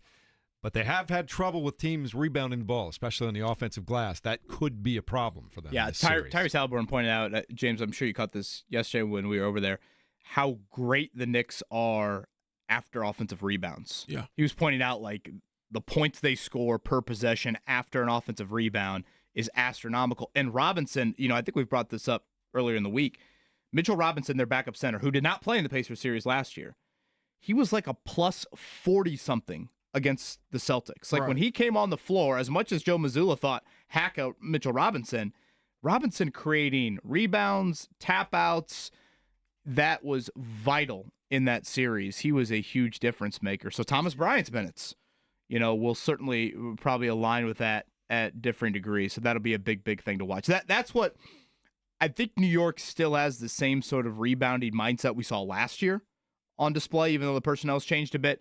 But they probably do have a tick more offensive firepower. And Karl Anthony Towns is probably the best example of it. But, again, throw Nembhard, throw Neesmith. I'd interchange those two on Brunson.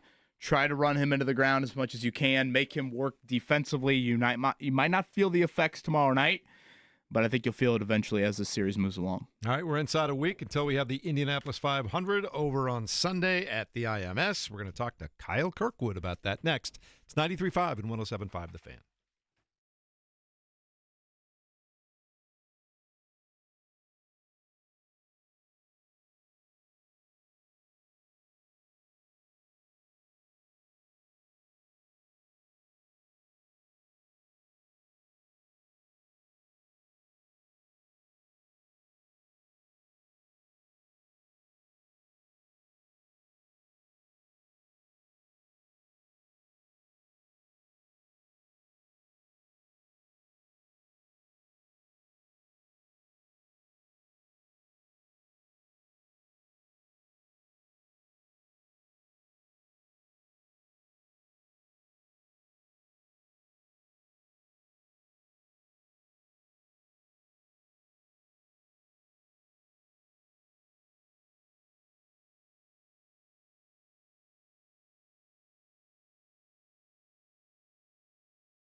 You're listening to the Fan Morning Show on Sports Radio 93.5 and 107.5 The Fan. JB, during the break, I think you spoke for everyone. Like, I wish there was a Pacers game tonight. I'm ready. It's been too many days off. Let's go. Yeah, that's really how I'm feeling, honestly. And I would love to know if listeners are like this. After the team you kind of invested in, obviously for me it's from a professional standpoint, after they play, by that second day, I'm like, all right, where are they? Let's play again and kind of see how things go. Because I enjoy, and what I've sort of embraced, embracing the Indianapolis market and living here for a while now, is I feel like more so when they're on the road and I'm not like actively working at the game, I'm watching the game with the city and I'm reacting on social media and I'm, responding to people's comments and things like that. So it does feel like I'm watching it with like family. And so I think the family has to get back together tomorrow night to kind of see what the Pacers can do. Looking at The Athletic this morning. Such a good way to put it. Yeah. I've never even thought it. I am so serious. I look forward. I know there's going to be at least 10 people consistently that are like, James, did you see that foul? They missed this. Or, what is Rick doing? It's been eerily quiet lately. So I need the chatter. Yeah, I'm ready for it. And I was going to say, I was reading The Athletic this morning, and I thought they did a terrific job of bringing the beat writers for Pacers and Knicks together and a national writer, too. And what do you think of the series and how do you break it down? And I thought it was a pretty honest assessment. And I think it's interesting that people who follow the Knicks like the Knicks' chances, people who follow the Pacers like the Pacers' chances a little bit better. And I wonder if the Pacers have just been that team that a lot of national writers especially just really haven't paid that much attention to this year. I don't know to this point. I mean, early on, you probably say, we'll see it. They're a tough out, which is typically the Indianapolis, or Indiana Pacers label where, they're a tough team. They're going to try hard, but they're actually a really great team this season. So I think now you kind of put the rest of the league on notice, and I wouldn't be surprised if a few of them kind of realize or have realized, they're legit. Because when you knock off the number 1 seed in 5 games, I think that garners a certain level of attention. Maybe it doesn't accompany with respect behind that, but at the same time, again, you knock out teams in front of you, you are going to force them to have a conversation about you. Yeah, I mean, Vegas has it going 7. Vegas has pegged it at 7. New York slight favorite. Again, game 1, 4-point spread. So that's probably one of the small. I mean, we never saw it that small, I think, in that Cleveland series. It seemed like that Cleveland series. Question for you. How much do you think home court advantage matters in this series? It was interesting that Rick Carlisle talked about the fact that road teams now just play with no fear whatsoever of being on the road. And we've seen so many road teams have success in these playoffs throughout the NBA. Both of these teams have had success on the road throughout these playoffs. How do you look at it, KB? Yeah, it's a good question. Knicks came out, won both at home last year. Was it game 1, 2, and 5? The Knicks all won at home, and then game 7. Yeah, and the then Pacers obviously won. because I want to say they won the first 2, yes, and then the Pacers won the last 2 to close out the series. So I look at it like this, Kevin, and the reason why I was able to kind of think of this question or kind of pose this question is because I believe the Knicks won one more game than the Pacers. So to me, it's like that balance or that difference between this could be a home court series for the Pacers or a home court series for the Knicks was one victory. And how much does that matter now that you've earned the right to sort of use that in this series? Yeah, I think the fact that all these Pacers have experienced MSG, I think is huge. I mean, you literally had a 7-game series.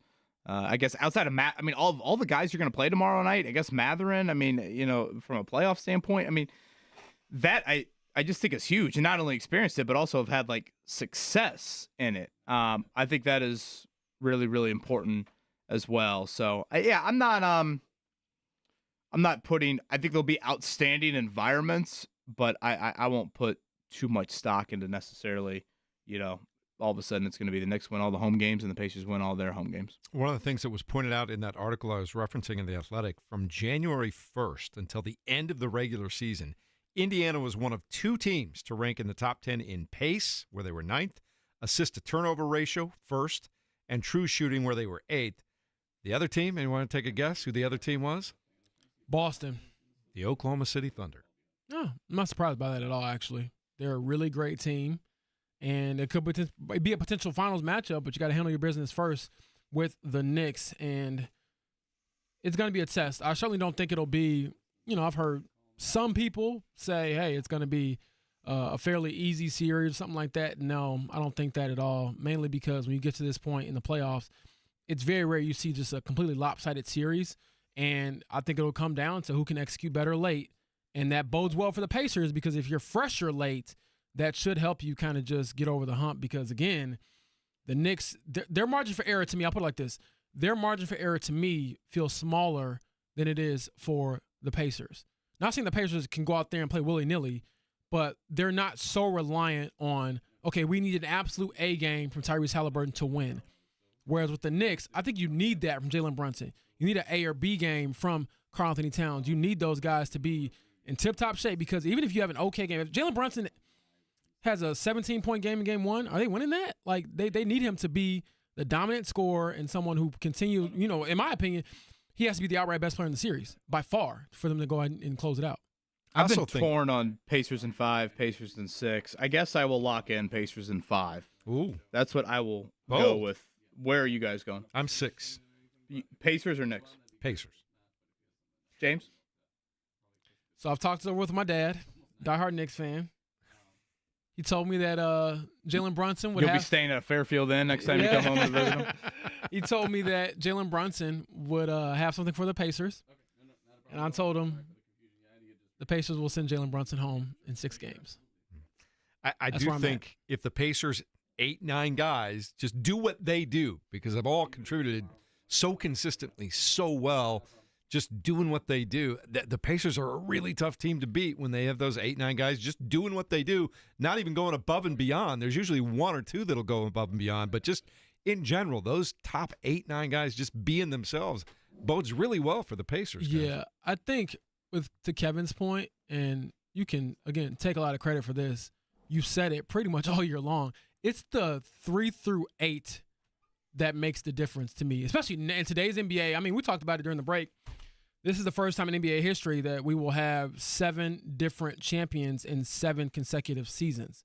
This is the age of parity. There is no more, at least in my opinion, especially with the new CBA rules, and I won't get into the weeds, but it's very expensive and hard to keep championship teams together. And so you don't see the big threes anymore. You don't see a lot of those teams where you just have the super, super top-end talent, and it's like, okay, if we just get, 3 or 4 all-stars, we're fine. Now it's, do we have a star, co-star, and how does the rest of our roster look, and what does that mean?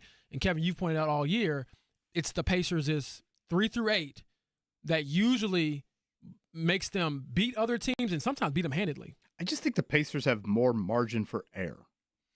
I guess is probably how I would put it. Because of that, though. I mean, you brought up like how good Brunson is needed. Like to me, if he's got to be phenomenal. Let's label Brunson's 100% for tomorrow night.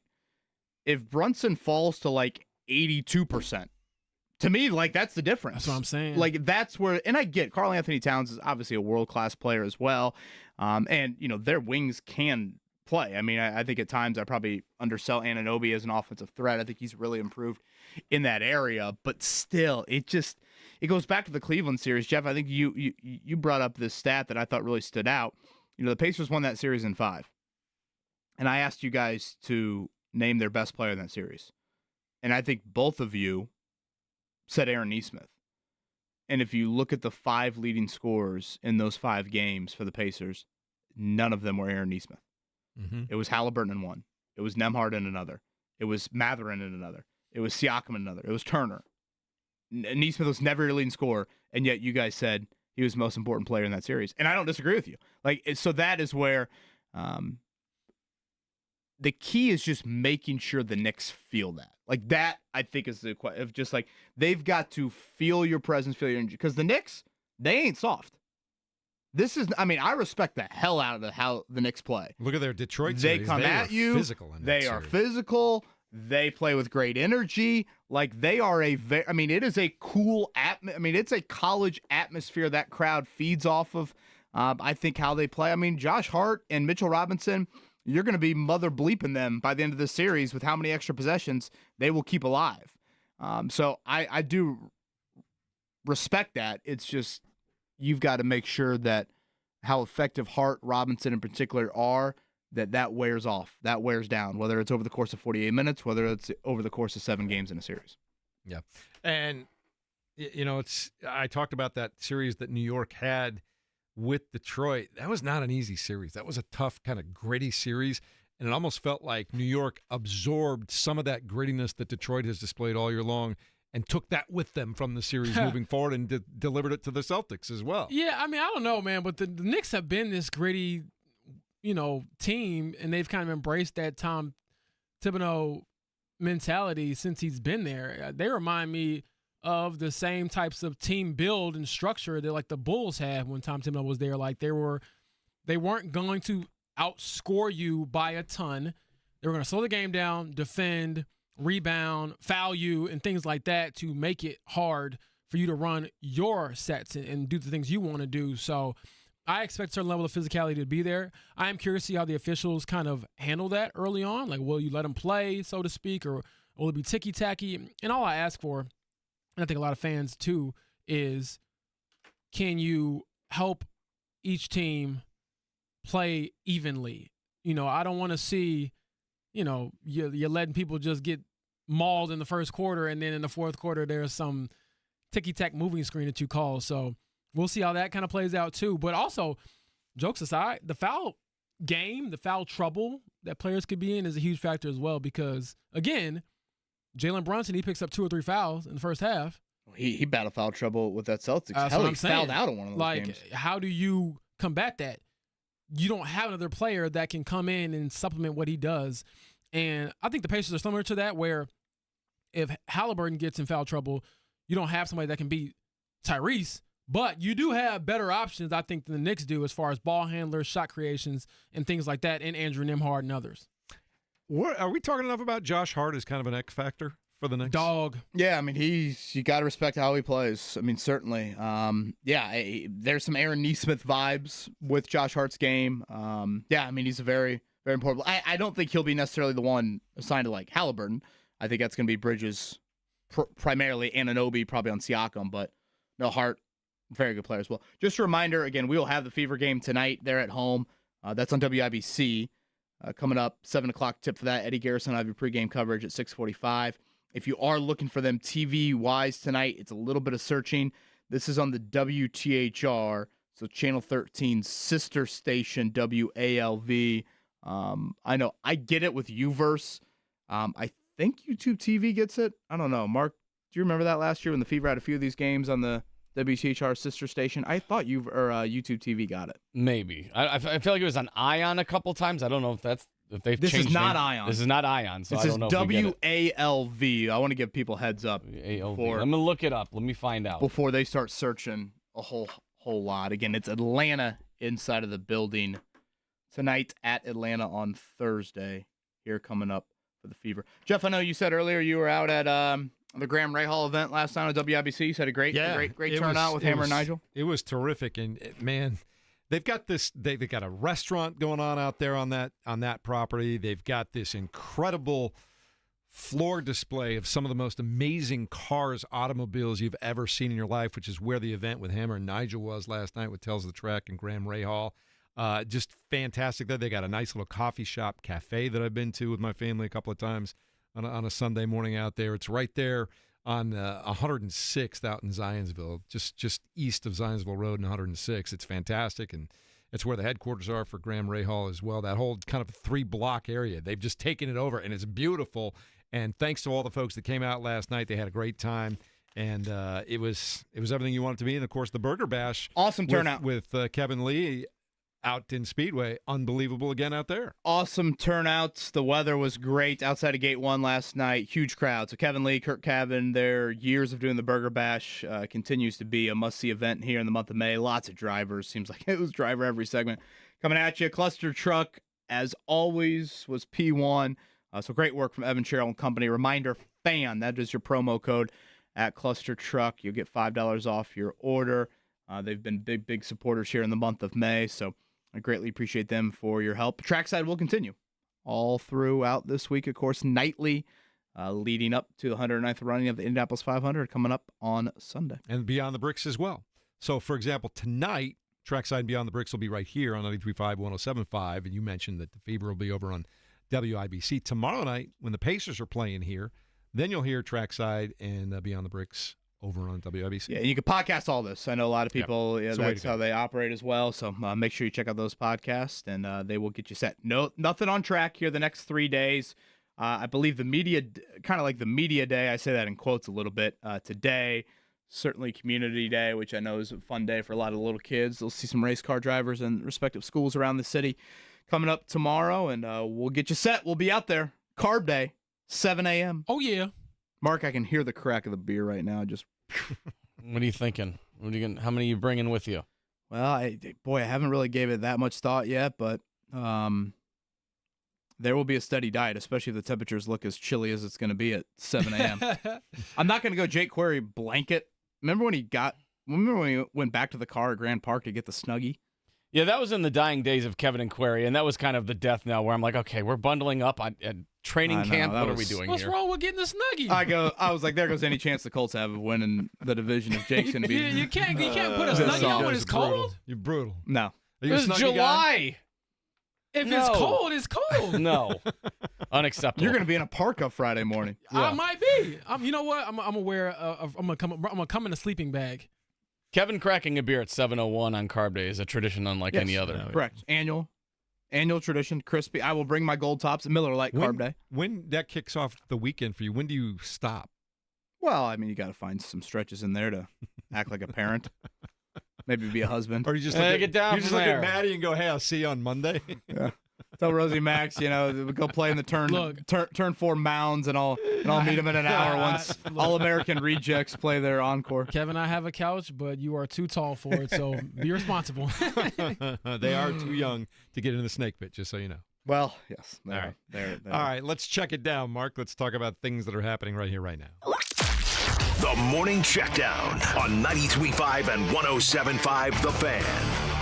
All right, dead ahead for us tonight. The Fever play Atlanta. That one starts at 7 o'clock. Fieldhouse. You can listen to it on our sister station, WIBC. Pregame with Eddie Garrison at 6:45. And then John Nolan has the play-by-play for you. And we'll tell you how it all works out tomorrow morning. If you can't go to the game or listen to it or watch it, trying to find it on the one more time, Kevin, how do you get that on TV WALV. Listener Craig here reached out, said it's also known as Me TV, available on Xfinity. So we'll continue to vet this, but just want to give people a heads up because the Fever are on a lot of different channels throughout the year. Pacers don't play until tomorrow night. Game 1 of the Eastern Conference Finals in New York at the Garden against the Knicks.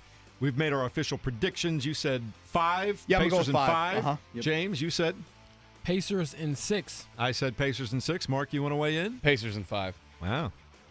There we go. It's done. Why play the series? Well, We've a lot of spoken. the YouTube chat was telling me, James, you shut up because you picked the wrong series winner a few times now. So I'm sorry, people. I hope I'm not jinxing anybody, but I don't think I go out there and guard anyone either. So I'll leave it up to Tyrese Halliburton and company. All right, that one starts Are you like a tomorrow Miles night. McBride? That's kind of what what I envision with your game, James. I will say no, I cannot shoot as well as Miles McBride. I'm a little bit of a slasher, but I knew my NBA days or You got any dreams were hops? over. Not really. I mean, I could hang on the rim still, but I can't get up there and dunk it or anything like that. But you get a little humbled when you go up in high school and you get your shot blocked a lot towards the senior year. I'm like, you know what? I think this basketball thing might not work out for me. regarding the Fever game on TV, it does not look like it's on YouTube TV, but there are some streaming options that have free trials. There you So go. if you want to go that route, There we go. do some digging. And I think it's NBA TV, but I don't know. I assume that's blacked out. We had a colleague of mine at The Athletic write this, and I respect it so much. Every Fever game should be on national TV. Seriously. I don't even It's like understand the the old argument. Bulls in the 80s with TNT. Yeah, I don't even understand the argument against it. You want to grow the sport. You want more eyes on the sport. You want more money. You want all these things.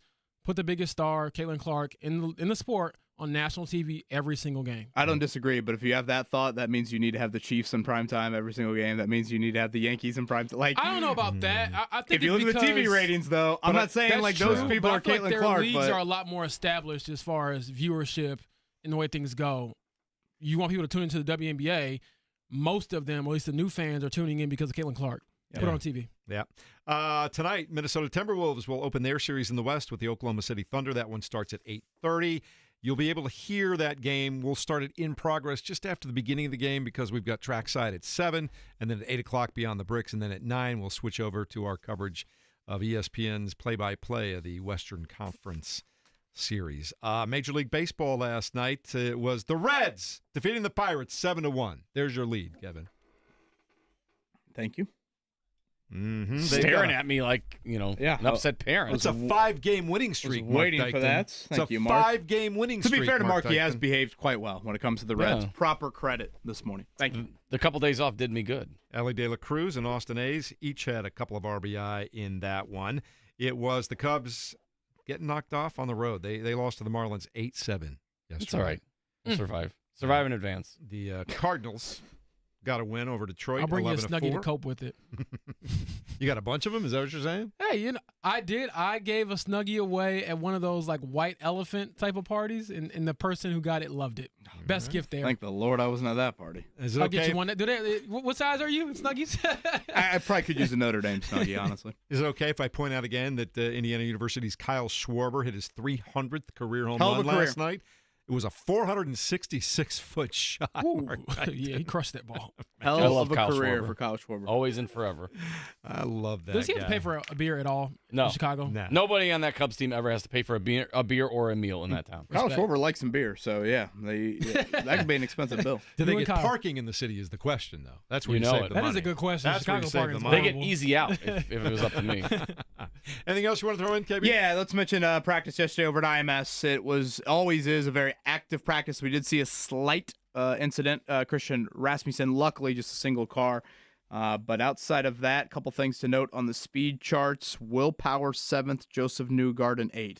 These are cars that are in the back of the field, but they are still fast cars. So watching them avoid the barf, as I say, around them and try to move their way through the field will be very interesting to watch. Robert Schwartzman has a great qualifying car. Don't know if he's got a great race car, though. 26th in speed there for him. But your top 5 on the chart: Alex Palou 1, Takuma Sato 3, Jack Harvey 4, Ryan Hunter-Reay 5. I skipped 2 for a reason. 2 on the speed charts yesterday: Elio Castroneves. Didn't qualify great, but a great race car. Can he move his way through the field here, as that story for 5 would be quite something considering how far back he's starting? I believe he understands how to drive that car through the field in that race. He does. Still daunting, and there's a lot of trouble that can happen around you, but nonetheless, looks like Elio's got a pretty fast race car. We like that. And, of course, Alex Palou had the fastest speed yesterday in tow, 226 and change. So he's still the guy to beat right now, right? I would think so. Maybe. Yeah. Well, he I hasn't don't know. done. Got to I be mean, not there. it's an oval. It's an oval, but he has But- won 4 out of 5 on the But circuit. he's been brilliant so far. So we'll see what happens there. All right, coming up in a moment, we'll talk more about that with Marshall Pruett. As you pointed out earlier, Kevin, he has been all over everything, all storylines this last The week. Adam Schefter of IndyCar. I don't know if he takes that as a compliment or not, but I'm going to call him that. All right, we'll check in with him next as we continue the Fan Morning Show with KB, JB, Jeff, Mark Dykton, right here on 93.5 and 107.5 The Fan.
listening to the Fan Morning Show on Sports Radio 93.5 and 107.5 The Fan. A couple of years ago, this song was the number one most played song on my end-of-year Spotify playlist, and I liked the song, and I played it a few times, but that's when I was reminded that my teenage son, his account was linked up with mine, too. So got that and a few others that I was like, oh, that's interesting. I get that all the time now with like Disney soundtracks. That's all my Spotify Wrapped is oh, you listen to the Encanto soundtrack 685 times this year. Like, that wasn't me. There was a time, had they done that, they would have been Let It Go. Yeah. For a while. Every kid was listening to that. Welcome into the Fan Morning Show with KB, JB, Jeff, and our Mark Dykton. Marshall Pruett has done an unbelievable job of covering the Indianapolis 500 and IndyCar all the way around, and especially this past weekend, Kevin. And he joins us now on the Payless Liquors hotline to talk about all of the storylines coming out of qualifying and the shootout and everything else this past weekend. Good morning, Marshall. How you doing today? I'm good. You got all the KVs, and now you got the MPs here. So, I like it. We got all the initials this morning. Well, the MPs always tell us all what to do, so you've got that going for you as well. So what have you been able to find out about why IndyCar belatedly made the decision to move the entire Penske team to the back of the field? Hold on. You're saying there's been something related to Penske here this past weekend? Shocking, I know. This is the first I'm hearing of. Come on. The pause was good. That was a good pause. Lord. Oh, Lord. So we will use our inner angels here. Doug Bowles, longtime IMS president, before that head of communications here at IMS, named IndyCar president in early February, as good a man as you'll meet. And so I'm not prefacing and saying nice things about Doug before hammering him. I'm just wanting to be clear. I've got more respect for Doug than you can imagine. He is just a really good person and very good at what he does. He's also new to this role. Think of him as the new commissioner of a sporting league where he's never been any role like this before. In charge of the Indianapolis Motor Speedway, that's amazing. But now he's being asked to call balls and strikes, and this is a very different role. So this is the first big crisis that he has had to face in the 3 months he's been in this brand new position. He didn't get to go to learn how to run a major sporting series school. He went straight into the IndyCar presidential role.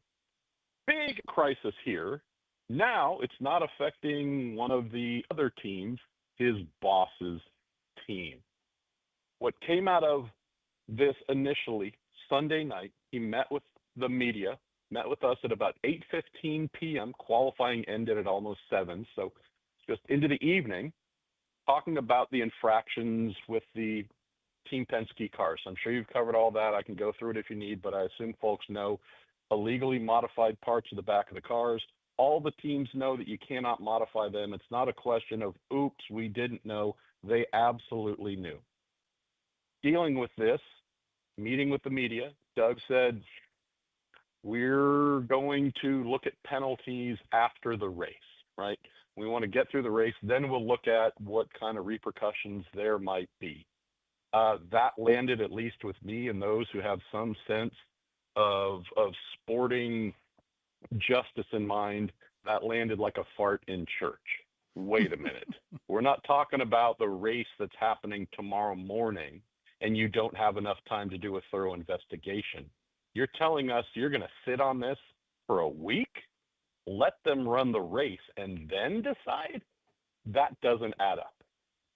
Meeting with the media yesterday at 11:15 here in the Indianapolis Motor Speedway Media Center where I'm sitting, Doug said after that little Sunday night confab, it did strike him. I don't know if that's the right call. I don't know if we should punt this down the road to after the 500. Said he woke up Monday morning, called Indianapolis Motor Speedway's executive, Penske Entertainment executive, Mark Miles. He said basically the two of them were walking out the door at the same time in the morning, having the same thought. We need to do something now. Excuse me. And so they said, there's a rule that protects those, like the number 2 car of Joseph Newgarden, the number 12 of Will Power. There's a rule that says if you were in the Fast 12 on Saturday, the first stage of qualifying, it's a 2-day qualifying process. You're in the Fast 12 on Saturday, you're locked into one of those positions when we go run for pole on Sunday. Well, that is where they decided in terms of penalty, okay, we're going to strip that protection. We're going to move those 2 cars to the back of the field, going to fine both entry $100,000. The race strategists are no longer allowed on the property. This was just a sense, guys, that insufficient reaction to this in the moment. I don't hold this against Doug and say, boy, he's terrible, bad job, bad decision-making. I just look at this as in the moment, first time having to deal with something like this in this new role where he hasn't had a chance to study or tune up for it, decided to not overreact and do something grand. Woke up the next morning and said, doesn't sit right with me. That is the encouraging part. That's the thing where I hope folks place their faith in Doug, that give him a bit of a pass here, given a night's sleep, which he actually said he didn't sleep, but given a night to think about it, came back and said, no one's sense of fair play, the 350,000 plus people who will be here because it's sold out, they would not look at this as us handling this the right way. And just to close on this, since Roger Penske does own the Speedway, does own IndyCar, is the co-founder and co-owner of Ilmor Engineering, the makers of Chevrolet's IndyCar engines. There's so many ways that Roger is tied into making this track and series happen, and he competes in it with his own team. This is a team that has to be above reproach more than any other. Has to be the gold standard. Can never be in violation. Can never miss you have to be the shining example with all those potential conflicts in place. And when that doesn't happen, you can't let that pass.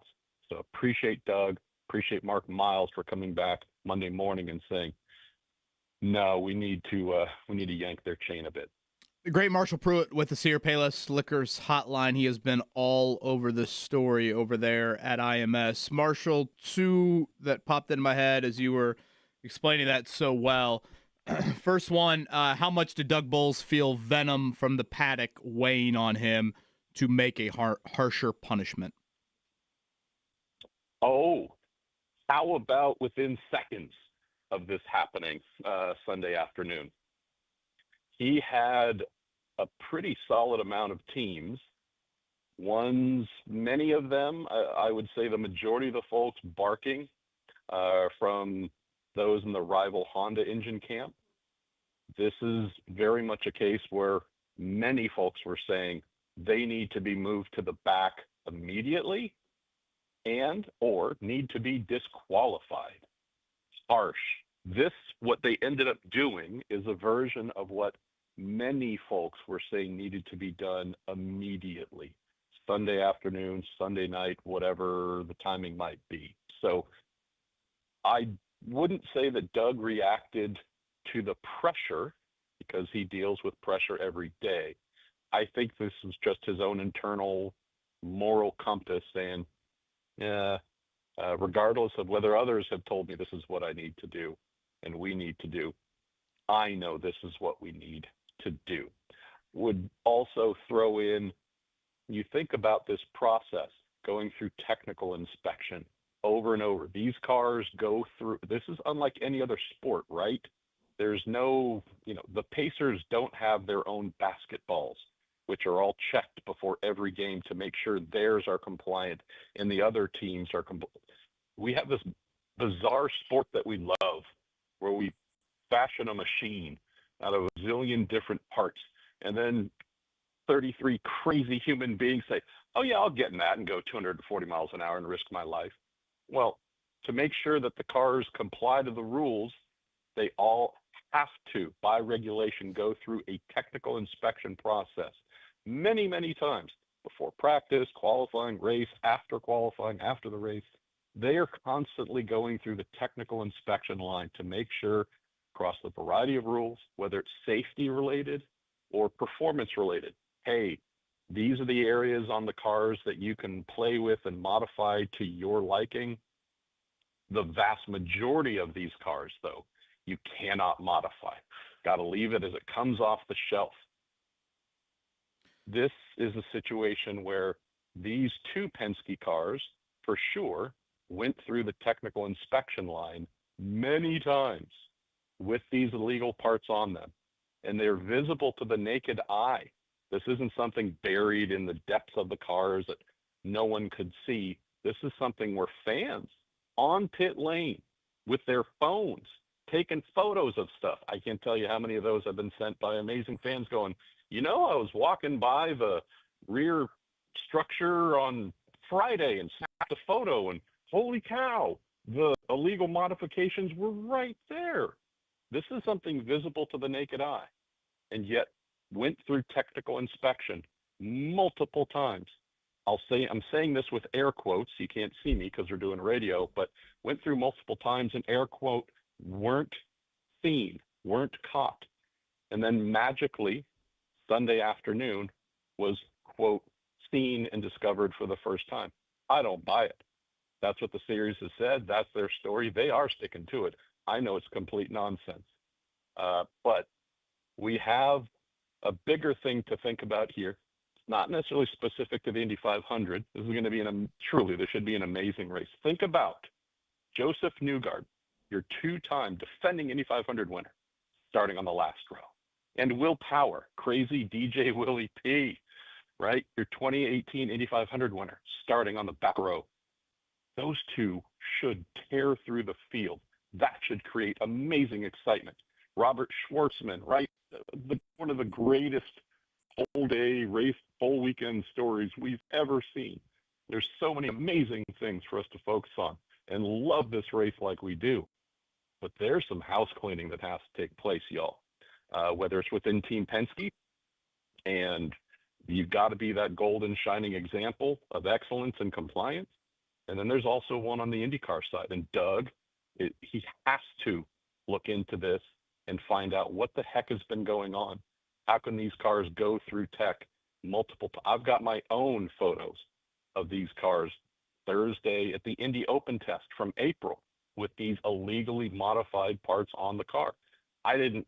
What about last year during the race, Marshall? Newgarden's car. Right. This is part of a bigger investigation that needs to happen. Walked over to the IMS Museum yesterday. Had been told by a number of folks on pit lane, technical directors and engineers, hey, go take a look at Newgarden's 2024 car. It's sitting there, beautiful display. It has the same illegally modified rear bodywork. And it did. I couldn't believe it. I'll come right back to Doug. He's been on the job for 3 months. That car appears, and I did some photo matching to the car from last year's race, appears to have had it on last year's race as well.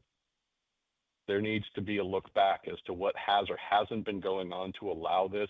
This isn't just Penske. This is how have these parts been able to go through tech inspection for what appears to be more than a year, only being caught last Sunday. Marshall, great job. Thorough as always. We appreciate it. We'll stay on this story with you. And we look for a fascinating, dramatic race on Sunday. Thanks, buddy. We appreciate you. Thanks, y'all. Thanks, Marshall. There is Racer.com's Marshall Pruett. Man, is he in on that or what? That was a lot. Yeah, I mean, I feel like I was sitting in class and just learning more and more. But I think the most That's damning... a front row of class. That's not one I want to sit in the back. That's an honors class. Well, as someone who was late to class, I always sat in the front row because that's the only part you had. All right. Coming up in a moment, our Jiffy Lube Superstat of the Day relates to some of the stuff we've been talking about, and a clarification from Scotty J, of all people, of the best ways to watch that Fever game tonight if you can't listen to it here on our sister station, 93 WIBC. It's all coming up next right here on the Fan Morning Show.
You're listening to the Fan Morning Show on 93.5 and 107.5 The Fan.